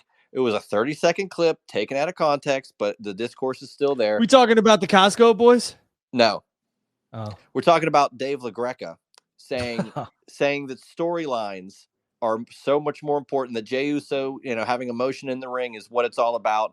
And it's better than any, quote, fuck you match, which I think he refers to like a dream match for the sake of dream matches, like fuck you, we can put on whatever. Just your thoughts. Swerve put out a phenomenal tweet that I retweeted earlier where he said, and I want to make sure I get this exactly how he phrased it. But he says, in-ring supports story supports in-ring. And I think that's as simple as it has to be. He's not wrong, but here's what I'm going to say. I don't know why people give so much credence to what people online say. Like, your shit's good, then your shit's good. Yeah. Like a lot of people, are like, oh, I need a 5-star Meltzer for rating. For what? For what? Why can't it be? So you can put that on your resume? It doesn't matter. You know what WWE and AEW is going to look at? Whether or not you can move tickets and sell merchandise. So maybe not AEW, but with the merchandise. But if you can make them money, that's all they care about. They don't care about these 5-star matches. And like, I'm glad there's 20 of them in Japan. Who gives a shit? How many people saw it? And if you're a fan, shouldn't you care if you think it's a 5-star match? Why are you going based purely off somebody else? If you don't agree with them, that's fine, but don't act like he's the authority. There's other people that can watch it and enjoy it. This is sports entertainment, okay? It's subjective. Yeah, and at the end of the day, like these guys and girls are putting their bodies on the line to entertain us, and I am very, very appreciative of it. And some of these people, majority, are some of the best athletes in the world. I've trained with some of them. I've gone to the gym with some of them. I've stepped in the ring with Ken Anderson and all these other people. Now, I didn't have a match or anything like that, but these guys, the conditioning these people have is insane. Insane. I watched Arya Davari like just train in that ring, and it was insane watching him and stepping in the ring with him and watching him do what he does. So these people are some of the best athletes on the planet. What I'm telling you is that why do we get so worked up over a 5-star match? Like wrestling, professional wrestling is for your entertainment. Yeah, if you can connect, that's what it's all about. Wrestling is about making a connection with your audience. If they're reacting either negatively or positively, you're going to make money. If they're not reacting at all, you're screwed. Screwed. And that's the issue. Enough with this stuff about 5-star matches and stories and all this other stuff. Like, yeah, you do need stories to invest in people and characters. There's no doubt about it. But the whole Cody thing ruined people because everybody wants 6 to 8 to 9 months of a backstory or this long-term booking. And it's like, all right, that's fine. I'll watch, 10 to 12 episodes. But man, I don't remember what happened 4 years ago in Osaka, Japan. And it's tough for that continuity to even get to that point where it matters to everybody. And I'll just say it like this. Drew, what would you say is one of the most important matches in the history of pro wrestling? Andre and Hogan. Thank you. Dead fucking on, Drew. It got 1 star from Dave Meltzer because it wasn't a great wrestling match. It drew 90,000 people. That's what I'm saying. It's subjective. And I didn't really care for the match when I was growing up, and then rewatching it, I think it's one of the greatest spectacles in the history of pro wrestling. It's so important. It's funny you asked this, right? I can't believe you nailed it. We're synced up this week. I was talking to my son a couple days ago, and I was like, hey, what's some of your favorite matches? Like, we'll watch them as we get closer and closer to Mania, like bonding stuff, right? Yeah. And he was like, because he loves wrestling. And I was like, what's one of your favorite matches? He's like, Hogan and Andre. And I said, what? When did he watch that? So there's that thing on the network or Peacock where it's like the WrestleMania Rewind. And I know he could watch that because it's safe, because I don't let him do like the Attitude Era stuff, right? Not yet. And he goes, Hogan and Andre. And I said, Hogan and Andre. I said, why? And he goes, what? He's like, it's awesome. I was like, why is it awesome? He's like, because look at the size of Andre and look at Hogan. And Hogan beats him, Dad. I was like, yeah, I remember, dude. But just that, just that type of stuff. Look at the crowd and just like how it. But that's what it's all about. It was bigger than wrestling. It seemed like a superhero movie live in front of you. And, I tell people all the time, they're like, what's a match? I was like, go watch Rock and Hogan from WrestleMania 18. And I'm like, and if people have used this example, I'm not the only person. If you mute that match sucks. Yeah. It's all about the crowd can make or break anything. Yeah. Anything. Because the crowd matters at the end of the day, not what some journalist or analyst says. And I wanted, because I brought it up, I'm going to touch on the Costco guys. And I also want to touch on something I thought you were going to touch on, but you didn't. Great. The Costco guys, the video they put out trying to piggyback off the Royal Rumble and WWE's heightened popularity was absolutely ridiculous. And I don't care. You can clip this, throw it out to whatever else. I really don't care, because I wouldn't record this if I did. I think it was very detrimental, and I think it was a slap in the face. I think that shows, and I know that AJ has always wanted to be a part of WWE, but man, AEW gave you a platform and they allowed you to be you in AEW. And they didn't make you tone it down or anything else like that. And I felt it was very disrespectful. I would cut ties with them as soon as humanly possible. And I know they're not going to. I know that AJ is probably going to work Revolution and All In Texas. But for me, I get through what the contract says and we're done. And if I'm Tony in AEW, I do not allow my company to be used like this again. Don't get me wrong. I understand the crossover appeal was there for that stuff in New Jersey. But after AJ showed exactly what he was all about and it's all for the buck, I'm out. I'm out on the Costco guys. You can't give an inch and then they take a mile from you. And I feel bad for the kid because the kid's a nice kid, good kid. And I think that I don't feel bad for him. Like, I don't think his father makes him do anything, but the kid doesn't know that type of stuff. And he just probably wants to live his dream and he's getting all this time and attention, and good for him. I think the kid's a really nice kid. And if I'm AEW, I allow the kid to make the appearances and tell the dad to kick rocks. Drew shooting on the Costco guys. Let's go. It's not me shooting on the Costco guys. I mean, that I think a lot of things went into that whole thing. And I think that AJ and should be ashamed of himself. Truthfully. I mean, don't tell me that there's no such thing as coincidence. You can miss me with the whole, I didn't know that the Royal, get out of here. You didn't know the Royal Rumble was that weekend. It was the #1 trend. It was selling like hotcakes. Especially when he's such a social media star, of course he's aware of when the Royal Rumble is. And it was smart cross-promotional stuff for AEW to link with the Costco guys. But I think what they've done now, not the kid, AJ, should be ashamed of himself. It's taking advantage of an opportunity, and it almost comes off as greedy. Like, it wasn't good enough that AEW gave you this platform. And that's fine to be like, I want to make it to WWE, but you don't have to acknowledge that out loud when you're in AEW. Yeah, it's like me being married, which I am, and me liking a bunch of chicks' pictures that I know. And I'm just like, and they're all in like thongs or bikini pictures. And I'm like liking it. It's like, listen, hornball, put the phone down. You're very obvious and it's disrespectful. And it is. It's just, in my opinion, you don't do that. You privately, you can make it known. I'd like to go to WWE after my stuff with AEW is over. That's how I would handle business. And fine, go do it. But you're sitting there basically thumbing your nose at Tony and AEW. And not for me. The other thing I want to talk about with AEW is, I thought that Dustin Rhodes and MJF had a really good segment. Dustin Rhodes sold me on that match. I'd like to see it. And I will tell you this right now. Dustin Rhodes in, 3 minutes sold me more on a match with him and MJF than Jeff Jarrett has in a month. Move as far away as you can from this Jeff Jarrett and MJF shit as humanly possible. Quickly. They should have kept Jeff Jarrett on his own little run to do his own thing for the title, and that be it. Not wrangle MJF into it and try to make it something it was never going to be.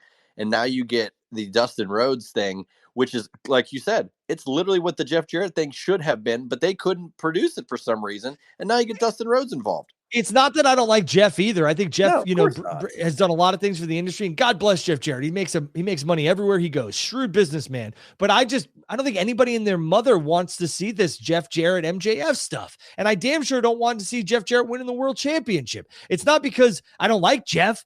I'm happy Jeff can collect the check. Go do it. Go have little feuds here and there. You want to have a match with MJF?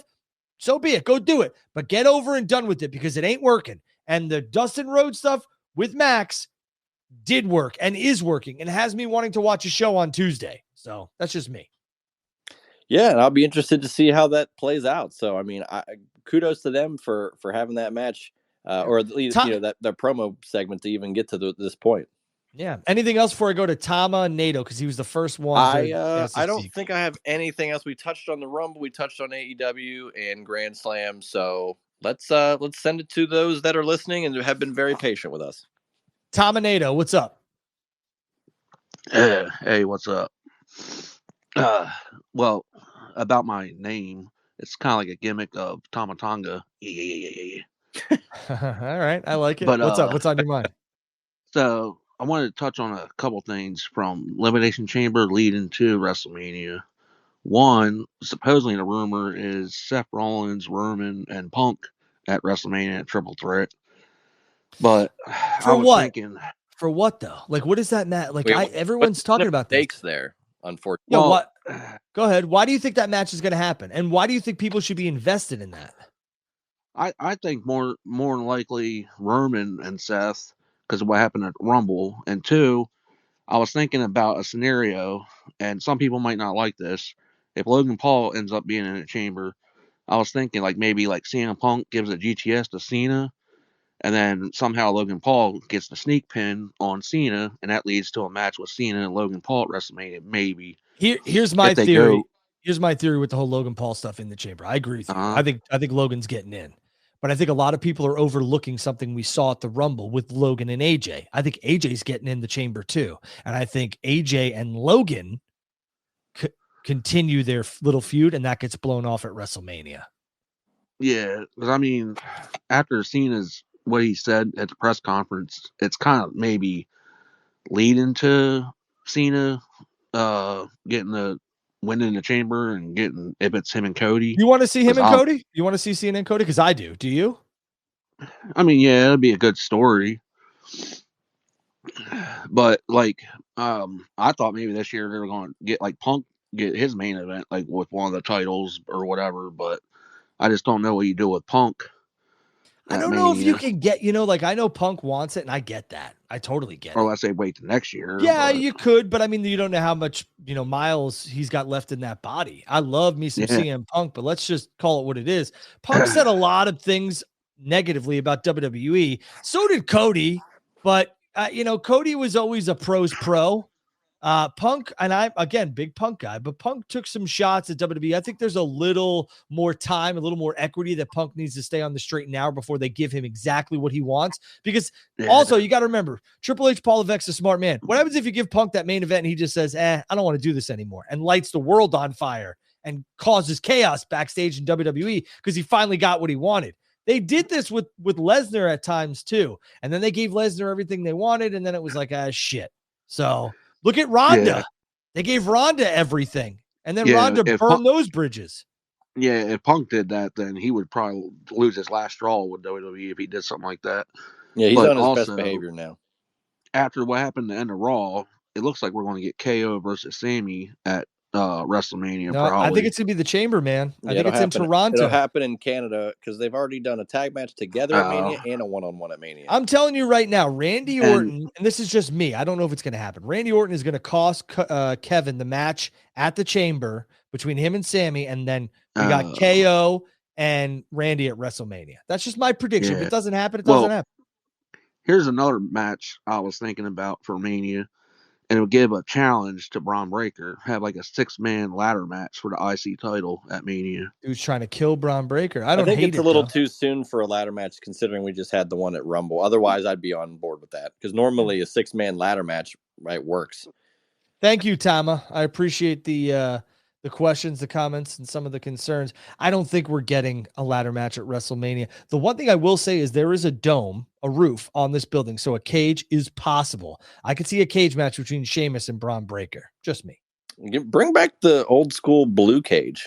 I don't know. Triple H has done a lot of old school stuff. So why not lean into it? I don't know. Do it for Let's Saturday go to night's main event. Let's go to Mike. Mike's always a good listen. What's up, dude? So 2 questions for you. Given the Evolve time slot on Wednesday from 8 to 10, do you find it less likely now that WWE is going to be able to get TNA a television deal opposite Dynamite? And the second question is, and I'm dying to hear your reaction to this, there's a rather obese man in AEW that's going to be 55 in November. His contract comes up in December.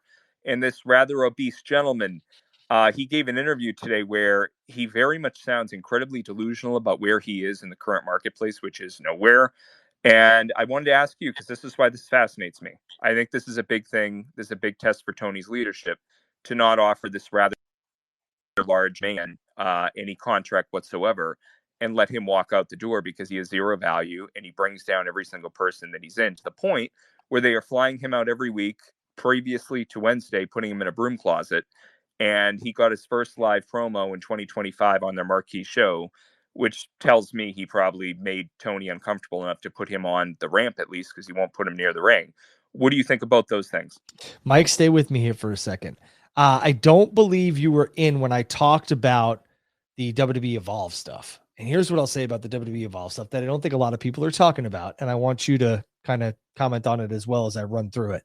That time slot is nothing's done by accident with WWE. They now have technically wrestling Monday through Friday on television or streaming. Tubi is also a Fox property, which eliminates AEW from getting any sort of property with television equity, streaming, whatever, with Fox, Tubi, et cetera, because when WWE does a television contract with you or streaming contract with you, they have exclusivity and they have a no compete. So that's another spot that AEW can no longer try and go to. The other thing with this is that Evolve show Wednesdays at 8:00 is interesting. I am under full impression that we are going to have the WWE Evolve talent, obviously. We're going to have the WWE ID talent. We're going to have TNA talent, and we're going to have WWE NXT talent on that show weekly. They are going to try and cut AEW's viewership in half. That's what I think. Not surprising. Not surprising about any of that. I don't think that that's ultimately going to be successful. I think had they gotten TNA, and this is just my assumption, when I saw the time slot for this, I immediately thought they could not get TNA on any viable network to go opposite Dynamite. I think they're going to do everything they can to load up Evolve. I think the Hardys will be on Evolve. I think Joe Hendry will be on this Evolve show. Well, for the Hardys, I'm glad you brought that up. So I found it very interesting that neither Matt or Jeff were in the Rumble. And I want to point something out too. When the WWE put up the footage that the Hardys filmed in a hotel over the summer, the retrospective, the WWE did not tag either one of their Twitter handles. When the WWE does not tag your Twitter handles, then the WWE has been told, whoever is running the social media account for them, they're not to tag the handles because they're not doing business with them. I think the WWE right now under Triple H is not going to bring back Jeff Hardy in any capacity, even if he's under contract to somebody else, and risk that he's going to make another stupid mistake and put the brand in a bad place. Matt Hardy. I don't think you're wrong. I don't think you're wrong there. You're probably dead on with that. I could tell you that WWE does major screenings for even like the people who attend PLEs, and they are used on their socials so that there's nothing that's out there that should be a detriment to their business. I also do believe you have some valid points. I don't think that WWE wants any affiliation or association with the Hardys right now because they're both risks in terms, well, not so much Matt, but Jeff. I also am going to say this. I love Matt, have a lot of respect for Matt, but the only person that WWE would be interested in bringing back in a full-time capacity is Jeff. Yeah, and just to point this out too, ever since Matt left AEW, and to this day, just because I'm morbidly curious by this whole thing, I'd like to know if Matt was actually offered a contract. Because towards the end of Matt's run, he was flown out to just stand at ringside. And even at one point, I think it was a match with Jeff and Swerve. And again, I have a bad habit of noticing every little thing for better or for worse. Matt climbed up to nearly the top ring step on the hard cam just to get his face on camera because he probably felt like I flew out for nothing.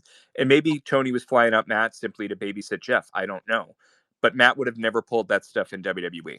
And it was just, well, he knew he couldn't pull that stuff in WWE because they wouldn't allow it. There's a lot of things that go on in AEW that would never fly in WWE. And I think these guys take full advantage of it. And to your point, the original thing with AEW and the Hardys were the Hardys as a unit. They never just wanted just Matt. They wanted both of them. Yeah. So go ahead. And I think that Matt orchestrated that whole exit with Jeff from WWE. That to me wasn't a Jeff Hardy concoction. That was Matt Hardy seeing himself being diminished on AEW TV and pulled the emergency brake glass valve to get his brother out of WWE. And I'm sure that they haven't forgotten that because very little people get anything over on WWE. But I got to ask you about the dreaded second question about the large obese gentleman that loves his Grey Goose.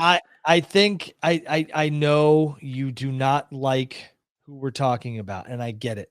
And I'm with you. Closed down the company. That's the whole thing. That when people, yeah, I know there's a lot of things. Man. Yeah, go ahead. I think that Tony, it behooves Tony to move on from Chris, not because I don't think Chris, did a lot for AEW, but at this point you could have Chris backstage or something if he wants, doing some sort of, producer role or something, because Chris has a lot of knowledge and insight in the business. But at the end of the day, I think any sort of like performer contract, and listen, I hope Chris makes money for the rest of his life, but any sort of performer contract, in excess of millions of dollars, I think is a net negative for Tony.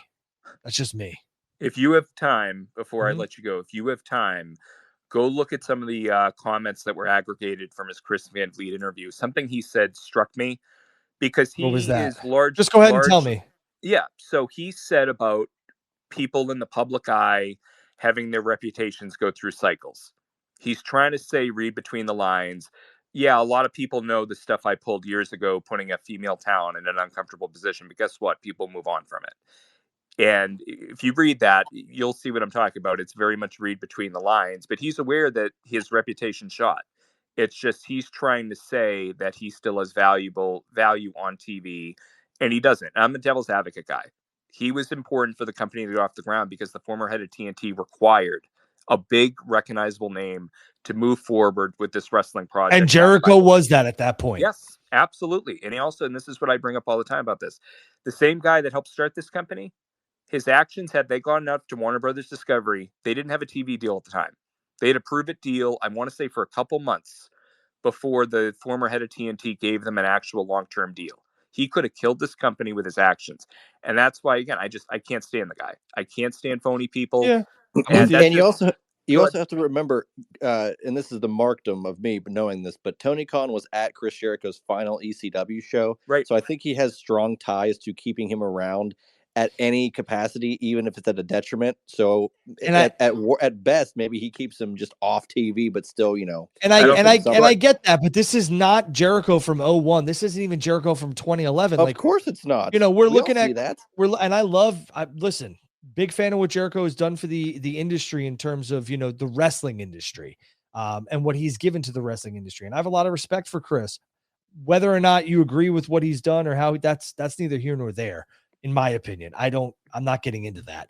But I do think at this point in time, if you're looking at this from simply a business standpoint and not everything that you discussed, Mike, in terms of the other stuff, the hoopla and all that other stuff that went on, which could be very detrimental to AEW's business, I don't think Jericho is bringing a ton more to AEW where he should be, and he's a prominent act and making a ton of money. I think if Jericho wants to do a producer role, sure, but I mean, do you think WWE is going to bring back Jericho if AEW cuts him? Well, that's the thing. If you read this, he's keeping that door a crack open. He doesn't want to go back there. Now, look, him and Triple H, I'm sure, don't hate each other anymore. But if you remember years ago, that Festival of Friendship segment, which was excellent, Vince wasn't there that day. Vince was traveling. And Vince and Jericho had that all lined up. The creative was all teed up to execute. And Triple H that day, because Vince wasn't present backstage, tried to change the whole thing. Jericho and Triple H got into a big shouting match, the point where Jericho threatened and ultimately did call Vince. And Vince, mid-flight, confirmed, no, this is what we're doing. And Jericho was willing to take on Triple H in that respect at that point. They've never really seen eye to eye, those two. Yeah. Triple H tried to get him fired because he was intimidated by him, rightfully so. But if he goes back there, there's no debate about creative. There's no going to be brilliant idea after brilliant idea that we're going to put on TV. And I think ultimately, I think Jericho in private thinks Tony's an idiot. I really believe that, because if you look at his whole time there, ever since he got there, he's disrespected this guy at every turn. He lost a multi-$1,000 belt on the side of the road being blackout drunk. He was making $3.5 million when he started, and he put on 20 pounds, and to the point where he had to cover up his neck with a bandana because he got so fat. And now he's fat again, making $4 million because he got a raise on his past deal. It's a joke. The guy has no respect for Tony. Yeah, I don't know whether, I mean, I can understand where you could draw that conclusion, no doubt about it. Oh, sure. Also too, and I mean, again, this thing didn't get enough traction, but I believe Dax Harwood told Jim Cornette that Jericho was, and this is how they worded it for legal reasons, that Jericho had a very special relationship with the former head of legal, Mega Parikh. This guy, again, at every turn, this guy has decided to put his thumb in this guy's eye because he doesn't respect him. And Meltzer knows about that Mega Parikh thing, just like he knows about the Kylie Ray thing, but he won't say anything. He just says about Mega Parikh. And one day she was gone, and he knows what happened, but he doesn't want. Again, it's an icky thing to report on these things if you're in the wrestling media. It's a very weird thing to report on, both those cases, because one of them is covered by an NDA, even though that's gotten out. The other thing is two consenting adults, but it's incredibly improper.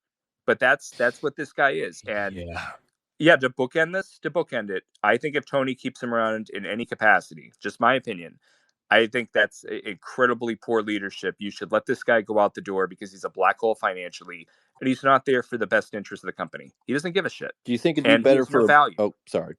No. Go right ahead. Do you think it's more likely that they'll do like a mutual parting of ways, or do you think it's more of like a okay? Because I was gonna say I doubt pulling teeth. I doubt Jericho would quit, and I doubt Tony would fire him. I think it'd be like a handshake thing. I don't think Jericho's out of AEW. I think Tony will offer Chris something in terms of like a right-hand man type of producer role. I don't think there's any validity or any, sort of traction to Chris Jericho going back to WWE. Jericho might go into the Hall of Fame, Sure. but that's about it. Yeah. And Tony would allow him to go do that, just like they allowed Billy Gunn.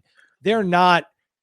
I don't know what WWE would do with Chris Jericho. Is he going to be a commentator? Is he going to be an on-screen like general manager? Chris is no, come on. I mean, they got Nick Aldis looks like he's chiseled out of granite and he's not wrestling. To what you said, I'm- the one interesting thing, even though the financial situation is in different stratospheres, Dustin and Jeff Jarrett both got recently extended. Now, look, they're probably making $700,000 a piece, maybe $750,000.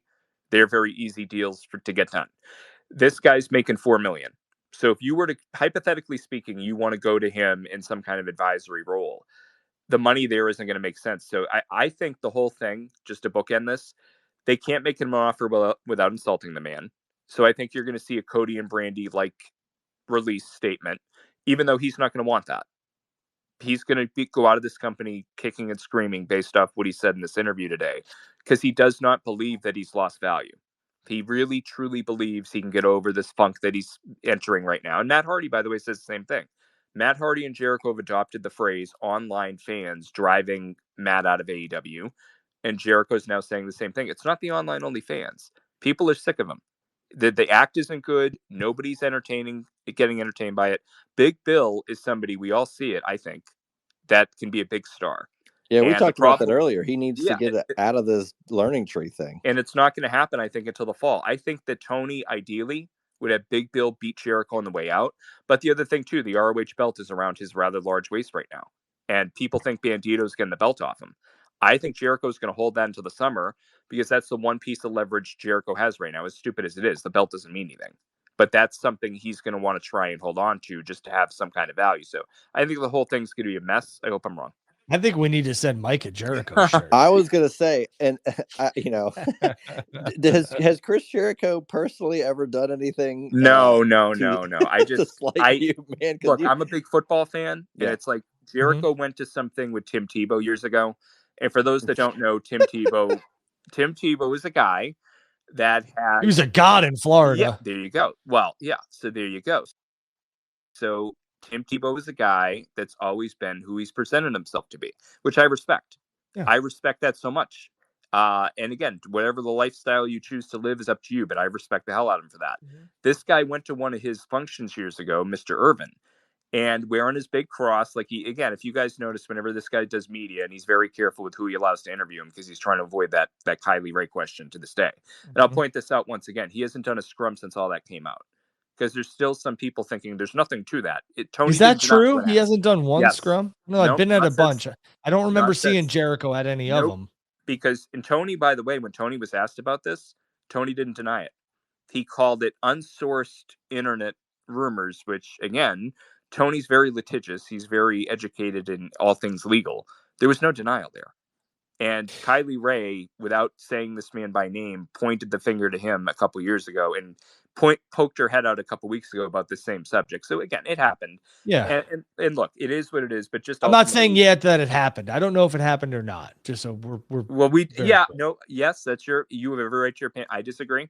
Just because Tony was asked about it and did not deny it and was kind of sweating because the reporters there were not competent. Had there been more competent media there that night, that would have been much. Oh, was more that at World's End on Long Yep. Island? Yep. Yeah, the Yep, people I there remember. that asked, and to their credit, they asked the question. We didn't see any questions asked to Mr. Levesque a couple days ago, which, by the way, real quick, I didn't hear you comment on any of that stuff yet. Sure. Did you get a chance to read any of it? Of what about The Triple Janelle H's Grant stuff? amendment suit. That's stuff that I gotta. There's always two sides to every story. So for me, do I think it's damning? Yeah, I don't like it. I think it's bad. I think if you're going to look at people who could be in trouble, I think Michael Hayes is obviously somebody Nick who Khan, could be in trouble. Nick Khan's the big fish because she said in her lawyer is saying in the document they have something with him with his voice related to the situation somehow. He said that. I yeah. missed that. They Yeah, have so something that- with Nick Khan, Yeah, so they're holding back evidence. I think they're trying to get a settlement. which I think is smart Yes. because you don't want to show all your cards. I do want to touch on this whole, because you brought it up. I want to touch on the whole like media scrum and the media and everybody being upset with this and that. Here's the thing, okay? I'd explain something to you because I dealt with it. I dealt with it being in school. I dealt with it being a halfway decent athlete. I dealt with it when I was trained. Here's the thing. Before, Tony Khan, I want to say this, and I'm not absolving Tony from anything, but Tony Khan is NFL media trained. And what I mean by that is when you get signed to an NFL contract or you're even brought in and they think there's a possibility, whatever, they sit you in a private room and they give you all the guidelines and they go through all the possible scenarios and how to deal with the media and everything else like that. So basically, when you see these guys and girls at press conferences or scrums, the stars, the owners, et cetera, they're robots. They know exactly what to say, how to say it, and they know how to say absolutely nothing while saying a ton. It's like Mike Tomlin. If you get what I'm saying. Some of the coaches will just be like one-word answers, and they're allowed to do that. But a lot of these people, a lot of these athletes are 100% trained to be robots, and you can watch their brains flip. And it's like, oh, this is another one. Well, like, how are you going to stop Saquon Barkley on Sunday? It's like, we're going to put our best defense in front of him. Yeah, okay. That is a robotic answer because they've been trained. You know why I've been decently successful at getting answers from Tony at press conferences is because I don't give a robotic question or a run-of-the-mill question that is going to make him or whoever I'm asking give me the standard robotic question answer that they have been trained to give. You have to ask them an outside of the box question. Hey, what's your favorite food? Oh, by the way, like, hey, and then they ask that because their eyes light up and they're not robotic. And then all of a sudden it's like, hey, like what's the deal here? Like, can we eliminate some networks that are going to possibly, have your media rights? And Tony did that with me. You have to be smarter than this. You can't ask them these stupid questions. I see all these people. Oh, can you comment? Like, how come nobody asked about Janelle? What the fuck do you think Triple H is going to say? It's an ongoing legal matter. We can't talk about it. How many times do you have to be told that? I'm not singling you out, Mike. I'm just saying Triple H is not going to talk about it. And you're wasting your time. Now, could you ask something that asks something else that could get to a possible little bit of an answer? Yes. They teach you that in journalism. Find 3 questions to get the answer that you won't ask a question about. Bingo. But a lot of people don't know how to do that. They also don't know how to make the person you're asking a question to comfortable. They ask them these robotic questions, and then you could see in their brain, they're just, yep, we're going to do the best thing we possibly can. We're going to put on the best show we possibly can, and we look forward to seeing you all at the show. And people are like, what the fuck? And it's like, well, that's the question you asked, bud. No, you're not wrong about any of that whatsoever. I completely agree with you, especially when you said you have to find a way to ask a question to get some breadcrumb. Something. Anything. And that's where I was going to. But yeah, just to bookend this because I don't want to hog any more time here. But the one person is in this entire amended document to me that stands out. Obviously, the Michael Hayes thing, that's low-hanging fruit. That's obvious, right? And if he's with them in the coming weeks and months, that'll be insane because it's very plain in there what was going on with him. But Nick Khan is the big fish I think that they're trying to take down.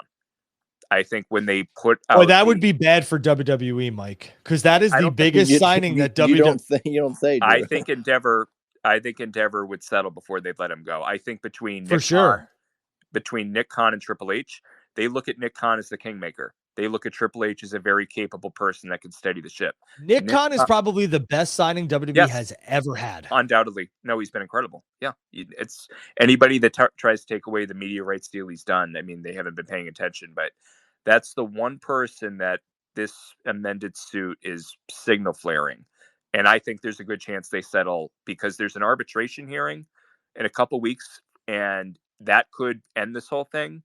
I think that they're sitting on enough where I think they're trying to force WWE to settle now. And I'd be curious if they're going to continue this after, because when they I think you're right, Mike. I think you're right. I think they're going to, they're strategic. And I said, there's no such thing as coincidence when they did this. They did this last year. They're doing it now. Right. There's a lot of cards they're going to play, and they haven't played their ace of spades yet. And it's coming because not only do they want Vince to pony up some money, Janelle Grant and her lawyers, which I think it will happen. I think they will settle. They want WWE and Endeavor to kick in some money. She's looking for a hell of a payday. And what's crazy to me is that if you would have just paid this chick, she'd have been gone. Yep. Why did you not give her $3 million? Like, what's that? Like, why? Did you see the UFC antitrust settlement today, by the way, for I think $365 million? I did. Yeah. So that's two now let's put this up there on the scoreboard. That's 2 antitrust cases now Endeavor has taken care of. Well, the judge finally approved the 375, right. It took a long time, yes. Yeah. But it's, again, when I point out stuff like that to people that I don't want, I guess you could say that aren't educated about this kind of stuff with their practices, both WWE and UFC adopt the same practices. And it's really going to be interesting to see if the fighters go collect this money, because it's like Dana's trying to intimidate them that if you collect the money, we won't do business with you. Like, I don't know if you remember years ago for the video game. Like, there was a video game that came out years ago, and Dana threatened all these fighters that weren't currently with UFC, if you get in that game, we're not going to do business with you. Lousy. And again, I don't hate Dana. I know a lot of people do. I respect what he's built. There's a lot of that goes on in business, especially in the entertainment business and sports. Like, hey, if you choose to testify me, Vince, you choose to testify against me, or you go against WWE, like, we'll not do business with you, et cetera, et cetera. So it's been done before. And I just want to make one little quick point here. People that I'm so over the people that are missing the bigger picture and that are clamoring for, for instance, Brock Lesnar to come back to WWE, and not realizing, like, maybe there's more things important than having a guy come back to WWE that is not needed currently. Like, have you noticed they keep saying the Beast on TV? They're keeping his name alive indirectly. What did we just talk about with the media scrum? How can we acknowledge someone without saying his name? And I think keep it in the zeitgeist just in case he comes back. Go ahead. If it was up to Triple H, he'd bring him back tomorrow. And what's being said, of course he would. Right. So it just tells you, though. And look, this is how they operate. They've gotten away with it for years. They're going to probably continue to get away with it, because I think this whole thing with Janelle Grant's going to be settled. But yeah, thanks. Dude, the last thing they want is for Vince to put out any sort of documentary or any sort of thing with Brock Lesnar sitting right next to him, and them, like, it's a Vince McMahon and Kevin Dunn production, because then what that means is that the money that could possibly be generated from a Brock Lesnar return is gone. It's all in Vince and Brock's hands, and they don't want that.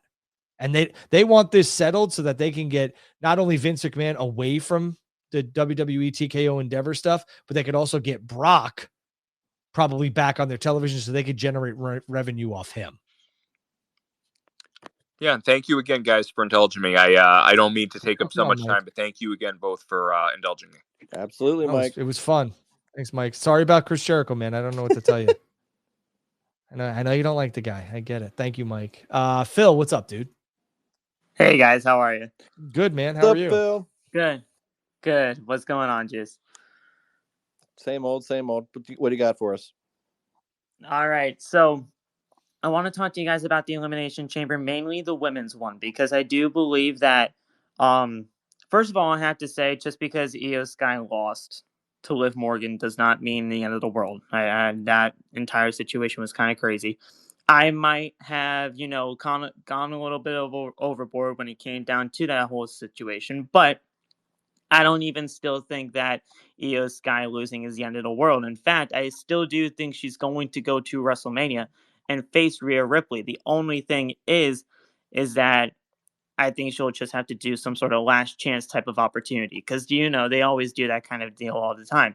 Second thing I want to bring up is Jordynne Grace. I think a lot of you guys told on yourselves. And I'm not trying to be that guy, but the fake outrage with Io on Saturday and Monday, I was kind of like, God dang it. Like, just chill for a second. Let this marinate. Let's see what happens. And then you guys and girls can get upset. So I appreciate you coming on here. I appreciate you coming on here and saying I might have overreacted a little bit, and I've settled down since then, because I put out the tweet and then I saw JD being like, I can't believe she's buried. Yeah. And I was like, oh God, dude, kidding me? Like, happy birthday, but chill, dude, chill. Things will work out. Jordynne Grace, go ahead. I don't think Io's fighting Rhea, by the way. I don't see it, but I you weren't here, but I think Io and Asuka are going to take on Liv Morgan and Raquel for the tag titles. Oh, I was here. I was here in the spaces the entire time. I heard you say that. Right. Go ahead. But yeah, I want to talk to you guys about Jordynne Grace too, because I do think that at some point, I do think that she will be involved in WrestleMania in some sort of capacity, but I do not know where at this point. Phil, I think Jordan's headed to NXT, buddy. Truthfully, I don't think she needs there. Well, I agree with you, but I'm telling you right. But I think that's where. I don't think. I think she already did the NXT thing. I think that's what I thought it was when they did Battleground and whatever else, or whatever that pay-per-view was, or PLE. I thought that was it. She had some time in NXT where she was doing some matches on their TV. I thought that was kind of like the little, okay, we got that. Now we can push to the main roster. But I'm going to tell you this right now. I don't think she's on the main roster for another 4 to 6 months. Sean reported it. I mean, they got her down in Orlando. Yeah. Personally, I thought that I think that's a little bit of a mistake because of what they did in the Rumble with her. I thought they had a lot of things going on with that whole Bianca and Naomi interaction with Jordynne Grace. I thought if Jade Cargill was not able to come back for WrestleMania, I thought a ready-made match for her being not Jade Cargill, her being Jordynne Grace would have been with Bianca because of that whole interaction, but that's just me. Dude, I would like to have seen Rhea versus Jordynne Grace. I would have liked to have seen Jordynne win the Rumble. It didn't happen. Yeah. Or Jordynne win the Chamber. I would love to see some Jordynne versus Rhea, but it seems like she's going to spend some time down in NXT. Whether I agree with it or not, it doesn't matter because that's what's going to happen. And I'm with you. Right. For me, I would like to see her on the main roster, but maybe they believe she needs more polishing. And I mean, that NXT women's roster is stacked. For sure. Yeah. Which is the reason why I kind of didn't think that she needed to be in NXT, but I digress. But looking at the rest of this WrestleMania card, I mean, that we kind of just laid out, you guys kind of just laid out here throughout the rest of this show and what we could possibly be seeing. I want to also just get your thoughts real quick on that whole Damian Priest and Drew McIntyre situation, because people are saying it's some sort of nothing match. And I don't think it's technically a nothing match, because what does that really mean at the end of the day? But, I mean, they had, some involvement with each other last year at WrestleMania because of the whole World Heavyweight Championship situation. You have something there to build off of. You got that. So I don't really think it's really a nothing match for both of them. It's just...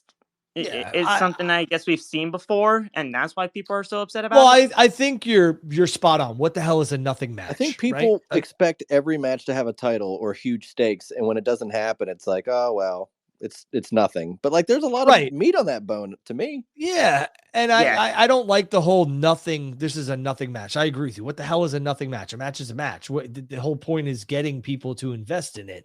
So for me, and I don't think the Drew McIntyre stuff is fake. Okay. I don't think that what happened was fake. What he was saying, I think it was probably directed at LA Knight. And that's just my guess. It could be Logan. Who knows? I don't know. I don't really read too much into that, but I will tell you that there is a very concentrated effort into spreading misinformation to the people that think they're in the know and in the dirt sheets. And I've said this to people who do it. I would just be very careful, because WWE is 100% has put it on their radar. They are sitting in a tower with a sniper rifle ready to take out anybody who tries to pretend like they know what they're doing. Just letting you know. I agree.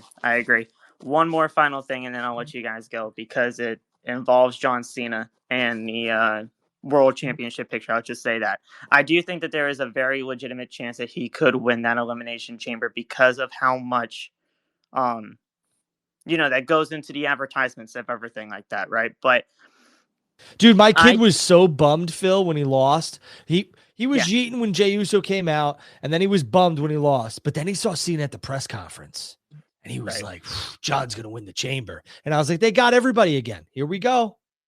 Yeah. And by the way, I was very shocked about Jey Uso, but I really was not upset about it at all because of how hard that man worked to get to where he is right now. So that's fantastic for him. But I do not think John Cena winning the 17th World Championship at WrestleMania is the way to go, in my personal opinion, because I do think that with that 2-night SummerSlam that's coming up in 2025, I think if you have that moment to do a big moment like a 17th World Championship for John at, in New York, in New Jersey for that SummerSlam, I think that's a big opportunity for them to capitalize on, and you can do something there with that. What do you guys think? Yeah, I don't know how to. if I don't know how to do the buttons on here, but man, I would boo you with the John Cena 17 shouldn't happen at Mania. That's a big miss for me, Phil. I Come agree. It on. doesn't. I think it should happen at WrestleMania, but again, I would not be shocked if they want him to win at SummerSlam in his backyard and then lose it in his final match. What backyard? New York, New Jersey is not his backyard. It's close enough than Vegas. I know it's not his What? backyard. I'm telling you what they'll tell you, Drew. What? I know it's West Newbury, Massachusetts. It's not New That's the Jersey. only I thing get that it. kind of gets me going with that whole WrestleMania versus SummerSlam aspect. Because if you're gonna be doing, John Cena putting somebody over in his final match in December, whatever they do with that, because I do agree with you, Drew, that it could be like some sort of like John Cena farewell type deal for that. But if you're going to be doing that, you can have that be from August to December, that World Championship run, and that's not going to be, too bad of an idea. They've doing only it for 4 burned months. 2 appearances from John, and he's got like 36. They got 34 more, 33 after the chamber. They got plenty of time. I know. It just I don't. it just seems You two saying that the SummerSlam is in John Cena's backyard is fucking baffling. I didn't Drew. say it backyard. That was That's like being but like, Drew. Oregon is close enough to California. What the hell's wrong with you two? Drew, I am telling you that I didn't say the backyard thing. That was it was Juice, me, but I'm but just saying, if you want a big moment at SummerSlam for the first 2-night event, you could do that there. And I don't think it would really be that bad of an idea. All I'm saying is that WWE will tout it as such. When they had Cena come out at Mania 35, and it was a huge deal, like they'll reference it as it being close to his backyard. I'm very aware that Massachusetts and New York, New Jersey are not as close as backyards normally are. But all I'm saying is it's possible that they have it happen at SummerSlam. Sure, I think it should happen 20 years after his first world title at Mania 41. But I'm just saying it's possible they pull a different thing. I mean, listen, I know I called it Monday Night Nitro, but I mean, you might need to study a globe. I'm not. Drew, relax. Okay. I'm not opposed to it being WrestleMania. I was just thinking with that whole 2-night SummerSlam thing. I appreciate it, Phil. What else you got? But I will say this one final thing, because I do want to let you guys go because it's been a long time. Just saying, if his final match and his final show is at the TD Garden in Boston, Massachusetts, I'm going one way or another. I don't care. Absolutely should. And I'm going to tell you this right now. Go look, all of you who are in this space, go look at a calendar. Okay, real quick. Go look at when December 31st is, New Year's Eve. John Cena's final match is a Wednesday. Isn't that a Wednesday? Yes. Oh my God, Wednesday that'll shred the rating. On Netflix. Have it New Year's Eve, John Cena's last match, final match. They can have a whole friggin' PLE about it, baby. It's coming. Thanks, Bill. Go ahead. They did the Shield farewell. Yeah. Why not do it for John? There you go. Day 1, they should do day 365. There you go. Thanks, Phil. Always good to hear from you, buddy. Let's go to the Advocate, and then we'll keep it going. What's up, Advocate? How you guys doing tonight? I'm good, man. I'm getting hungry. What about you? Yeah, same, Drew. I'm doing all right. My son bit me on the chest, so that kind of sucked. But hey, you know what? You win some, you lose some. He's teething right now. I've been there 3 times. Yeah, so he bit me really hard, so that really sucked. But other than that, my day's been going pretty good. I wanted to rewind a little bit to the David LaGreca, Jey Uso stuff. Yeah. I think the thing from the fan base is not that people, like I get like, like the sort of the presentation and stuff, but it's not that like Jey Uso in like these big matches, he's been like a mediocre wrestler. He's been a bad wrestler, and people can say whatever they want about like stories versus matches, but nobody talks about that rivalry he had with his brother going into WrestleMania last year. And I think the reason why is because that match was so bad, and so I think that it killed whatever buzz that they had from the build for it. And I think that that's the concern from a lot of people, and so it's not that like, it's like, I get like storylines matter and stuff, but at the end of the day, like you're going to sell the tickets to the match and you want the people to go home happy.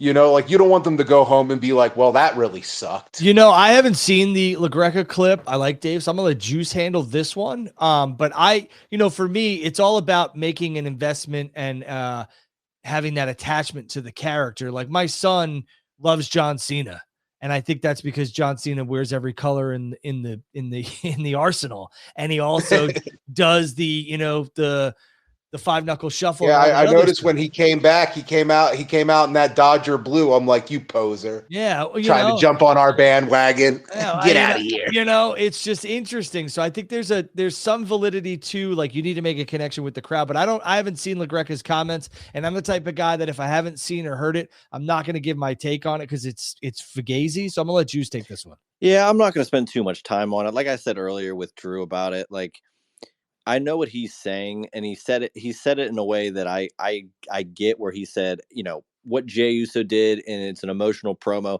That's what storytelling is. It's better than any, quote, fuck you match, which I attributed to, any match that is thrown together purely for the sake of having the match, or a dream match for the sake of a dream match without any story. And, the only thing that maybe AEW in his mind cares about is, or some other companies in general, I don't want to single him out without getting a quote, but they just have a match just to have a match, or the stakes aren't really there, but we got them, let's do the match anyway. And when that discourse happens, and then you get Jey Uso winning the Royal Rumble, something that is emotional and it makes sense, and then people shit on that, it's like he had a problem with, well, how can you guys only love in-ring stuff? Then you get a real true emotional story and you guys shit on that. Like, no one's ever happy with what goes on, no matter what. But again, too, my pushback to that would be that we have like the history of, of seeing this guy in like big singles matches,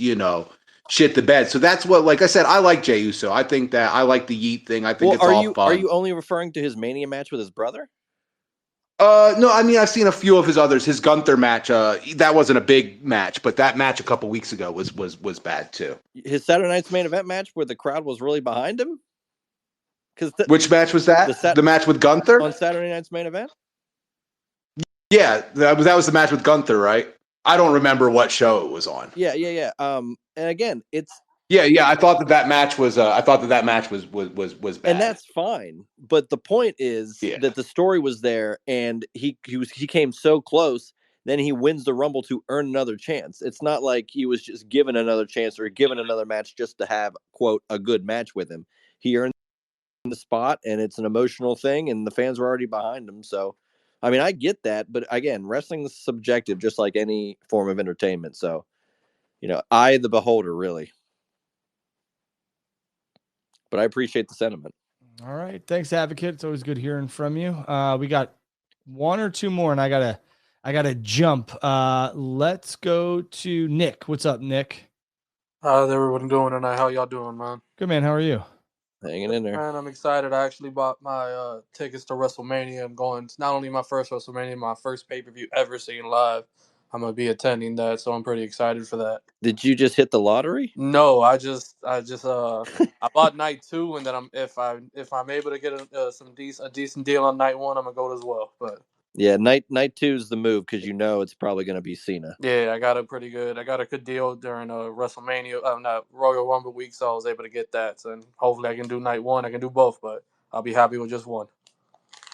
But I wanted to double back on what you guys were talking about with Phil, and I follow Phil. I follow you too, Drew. I love what you guys talk, and I love talking with you guys on this app. I appreciate that. Thank you.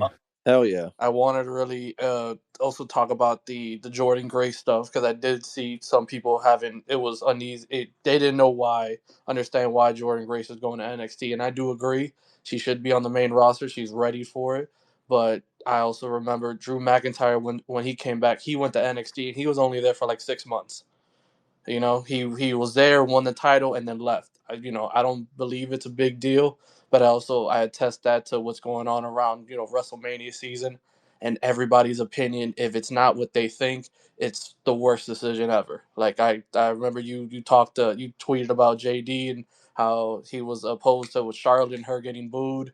I just think, it's always like that, but just this season, WrestleMania season in general, it just brings out the weird in everybody. And if they don't predict what's going on, even though they talk about they want it unpredictable, it's wrong. I just never understood that. And you make a good point with that, because Drew and I constantly, and even on my show, I talked about it, it's going to come out tomorrow, but me and Josh, we always say is, man, it's really unpredictable. But you know what? That's when wrestling is at its best. Like, I'd rather make every prediction and never get one right, because then I'm surprised and I'm probably entertained at the end of it. So yeah, I don't get why people got to get mad over it. Like, Nick, it's a TV show, man. Yeah, and Nick, I'll never understand how people sit back and they fantasy book, and I get that, and that's part of the game. I'm all for that. But then all of a sudden, when their fantasy bookings don't come to fruition, they get so irate and so angry. And it's like, this company sucks and they don't know what they're doing and everything else like that. And to me, it's like, and they take it personal. Yeah. Like, why won't they listen to me? You. And it's like, what do you mean? How dare they not choose what me, one pissant person on this 7 billion person planet, wanted to do? And it's like, what do you mean? Why won't they listen to you? What do you think that their WWE is looking, or AEW is looking at your 600, 6,000, 60,000 followers and saying we should do what this guy or this girl's asking us to do? Like, no, they'll take things into the equation, but man, come on. Like, it's one thing everyone should, get a notebook and write stuff down and be like, this is what I would like to see, and this is how I'd like to see it. But when it doesn't come to fruition, you can't sit here and get mad. That's on you. That's not on the company. It's not on the talent. That's on you. Right. Like, I don't, like, even with the Charlotte stuff, when she won the Rumble, I didn't understand. Like, I get there's a stigma behind Charlotte with some of the fans, but you got to understand, Rhea Ripley is the world champion. It's a more of a story for Charlotte when she's picking who she wants to fight. She's 1-1 against Rhea in WrestleMania. It makes more sense for her to go to Raw, talk to Rhea, and then go to the other shows. And that was the first thing they did the very next night. She went to Raw and confronted Rhea, and they talked about the WrestleMania matches. And I don't understand how nobody really understood that and just assumed, well, she can be winning.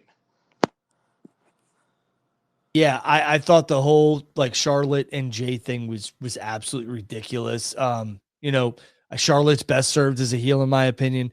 Right. Whether they were trying to bring her back as a face or not, it seems like she should be a full-blown heel. And at the end of the day, the only other person I could have seen winning that Rumble that it could have given a lot of equity to, a lot of people like Io Sky, blah, blah, blah. Okay, maybe. But I'm going to go with Jordynne Grace, and she didn't. So I had no problem with Charlotte winning. Thank you, Nick. I appreciate it.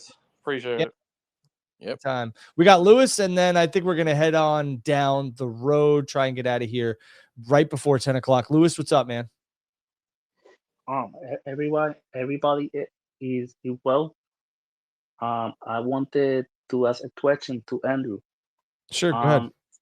Yeah, do you guys see in the future, like, Amazon Prime, like, doing business with AEW, like Shockwave, like a new show, like more shows? I don't think that the Fox thing, unfortunately, with AEW, like everyone said, AEW and Shockwave, and the whole rumor went off and everything else like that. And I kind of commented on it when it was trending. I said, there's always a possibility, because realistically there's always a possibility that, media outlets would want, and media companies would want, somebody's media rights in terms of a new, broadcast television program, or streaming platform. But I don't think now with WWE and Tubi, I don't think the Shockwave thing on Fox is going to happen. And, unfortunately, there's a clip circulating with Swerve Strickland talking about how it's going to happen. I don't think there's a snowball's chance in hell now with WWE going to Tubi that AEW will have anything involving Fox. Could Shockwave still happen? Sure. Just not on Fox. I mean, and I kind of think it is an interesting, no matter who would potentially get it, that I think Amazon Prime as a potential streaming service for pro wrestling would be a very interesting idea, considering the NFL's inclusion there. NASCAR is getting a few races specifically for Amazon Prime. I could see someone. It's a perfect marriage. I don't know when they would do it. It's a perfect marriage because of, Tony's ties to the NFL, and it's very easy for him to probably have those conversations with, the connection to Amazon and the NFL. So I could see it. I'm just, WWE is literally crossing off all these potential partners for AEW by their media deals. And what AEW needs to do is strike now, because once those PLE media rights come up and the tape library comes up, I have a funny feeling they all end up on Netflix, but they're going to go to the highest bidder. And if the highest bidder happens to be Amazon Prime or ESPN Plus, Disney, AEW is just going to be on Warner Brothers Discovery, and that's not a bad place to be, but they're not going to be able to diversify and chop up any of their media rights. So, yeah, very interesting stuff. I'm just happy that Tubi gets some sort of wrestling space, because it was one of my highlights of the pandemic, having Tubi. I was like, what the hell is this? And now they're going to have a wrestling show. Yeah. Well, speaking of shows, this has been a hell of a show, Juice. I always appreciate this. I always appreciate the time. I appreciate all of you jumping in here and listening, spending a Thursday with us, whether it's for 15, 20, 30, or the full. I think we've been on here for 2 hours. So I appreciate it. At least. I appreciate it wholeheartedly. I don't normally do these long shows because realistically, time is your most valuable asset. But I think the last hour and 20 minutes have been straight questions. Hour and 30 minutes have been straight questions. So that's always good to hear from people and let people be heard. I see Phil in here. Obviously, he spoke. Blake, Ellis, Kerry, a lot of people. Angel, Derek Roll, no relation to David. If so, let me know. I appreciate everybody. Truthfully, it's always humbling. Juice, tell everyone where they can like, subscribe, and follow you, and then I'll give my spiel and we get the hell on out of here. Well, because this is Spaces, you can just click on my little profile photo there and follow me on Twitter. And if you don't want to do that, listen to the Juice Box every single Friday. It's got a new episode tomorrow where you talk to Josh Eisenberg, who was at Lucas Oil Stadium at the Royal Rumble, giving his thoughts on the entire show. So you know where I was on? Anywhere. Yeah, you were at the Cosm, Drew. Well, you know where I was Sunday morning? I woke up and I broke the Luka Doncic news to a diehard Mavs fan, and he could not believe me. So he's like, Josh. Like, no. Go ahead. Josh Eisenberg is the biggest Mavs fan I know. He went to a finals game last year, and he found out like during the night, and he was in shambles. Yeah, so is Mr. Blake Mitchmore. So, oh yeah, well, there you go. Both Dallas fans. Yeah. Listen, I appreciate it. Make sure you guys like, subscribe, and follow to our YouTube show, which is on Final Bell Media.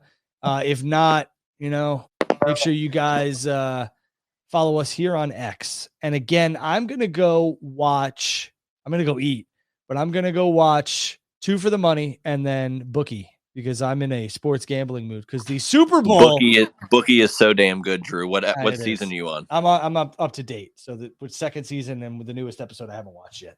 Oh, perfect. Because we just started the second season, so I'm looking forward to getting back to the end where you are. It is so good. And I will say this, I'm going to go out on a limb here. I'm going to go against Patrick Mahomes. I'm going to say the Eagles take the Lombardi on Sunday with a final score of 31-28. Go Birds. I mean, I like Saquon Barkley. I hope Kenny Pickett gets a touchdown thrown to him. I hope they do run a Philly special with Pickett as the wide receiver. However, I cannot bet against Patrick Mahomes. I'd take the Chiefs. Yeah, you'd be stupid to bet against Mahomes. 28-24. All right, guys and girls, thank you very much. It's always a blast. Catch you guys down the road. Thanks, Juice. Thanks, Drew. That was Drew and Juice, a special collaboration between Final Bell Media and the Juice Box. Make sure to listen to Drew and Juice wherever you listen to podcasts.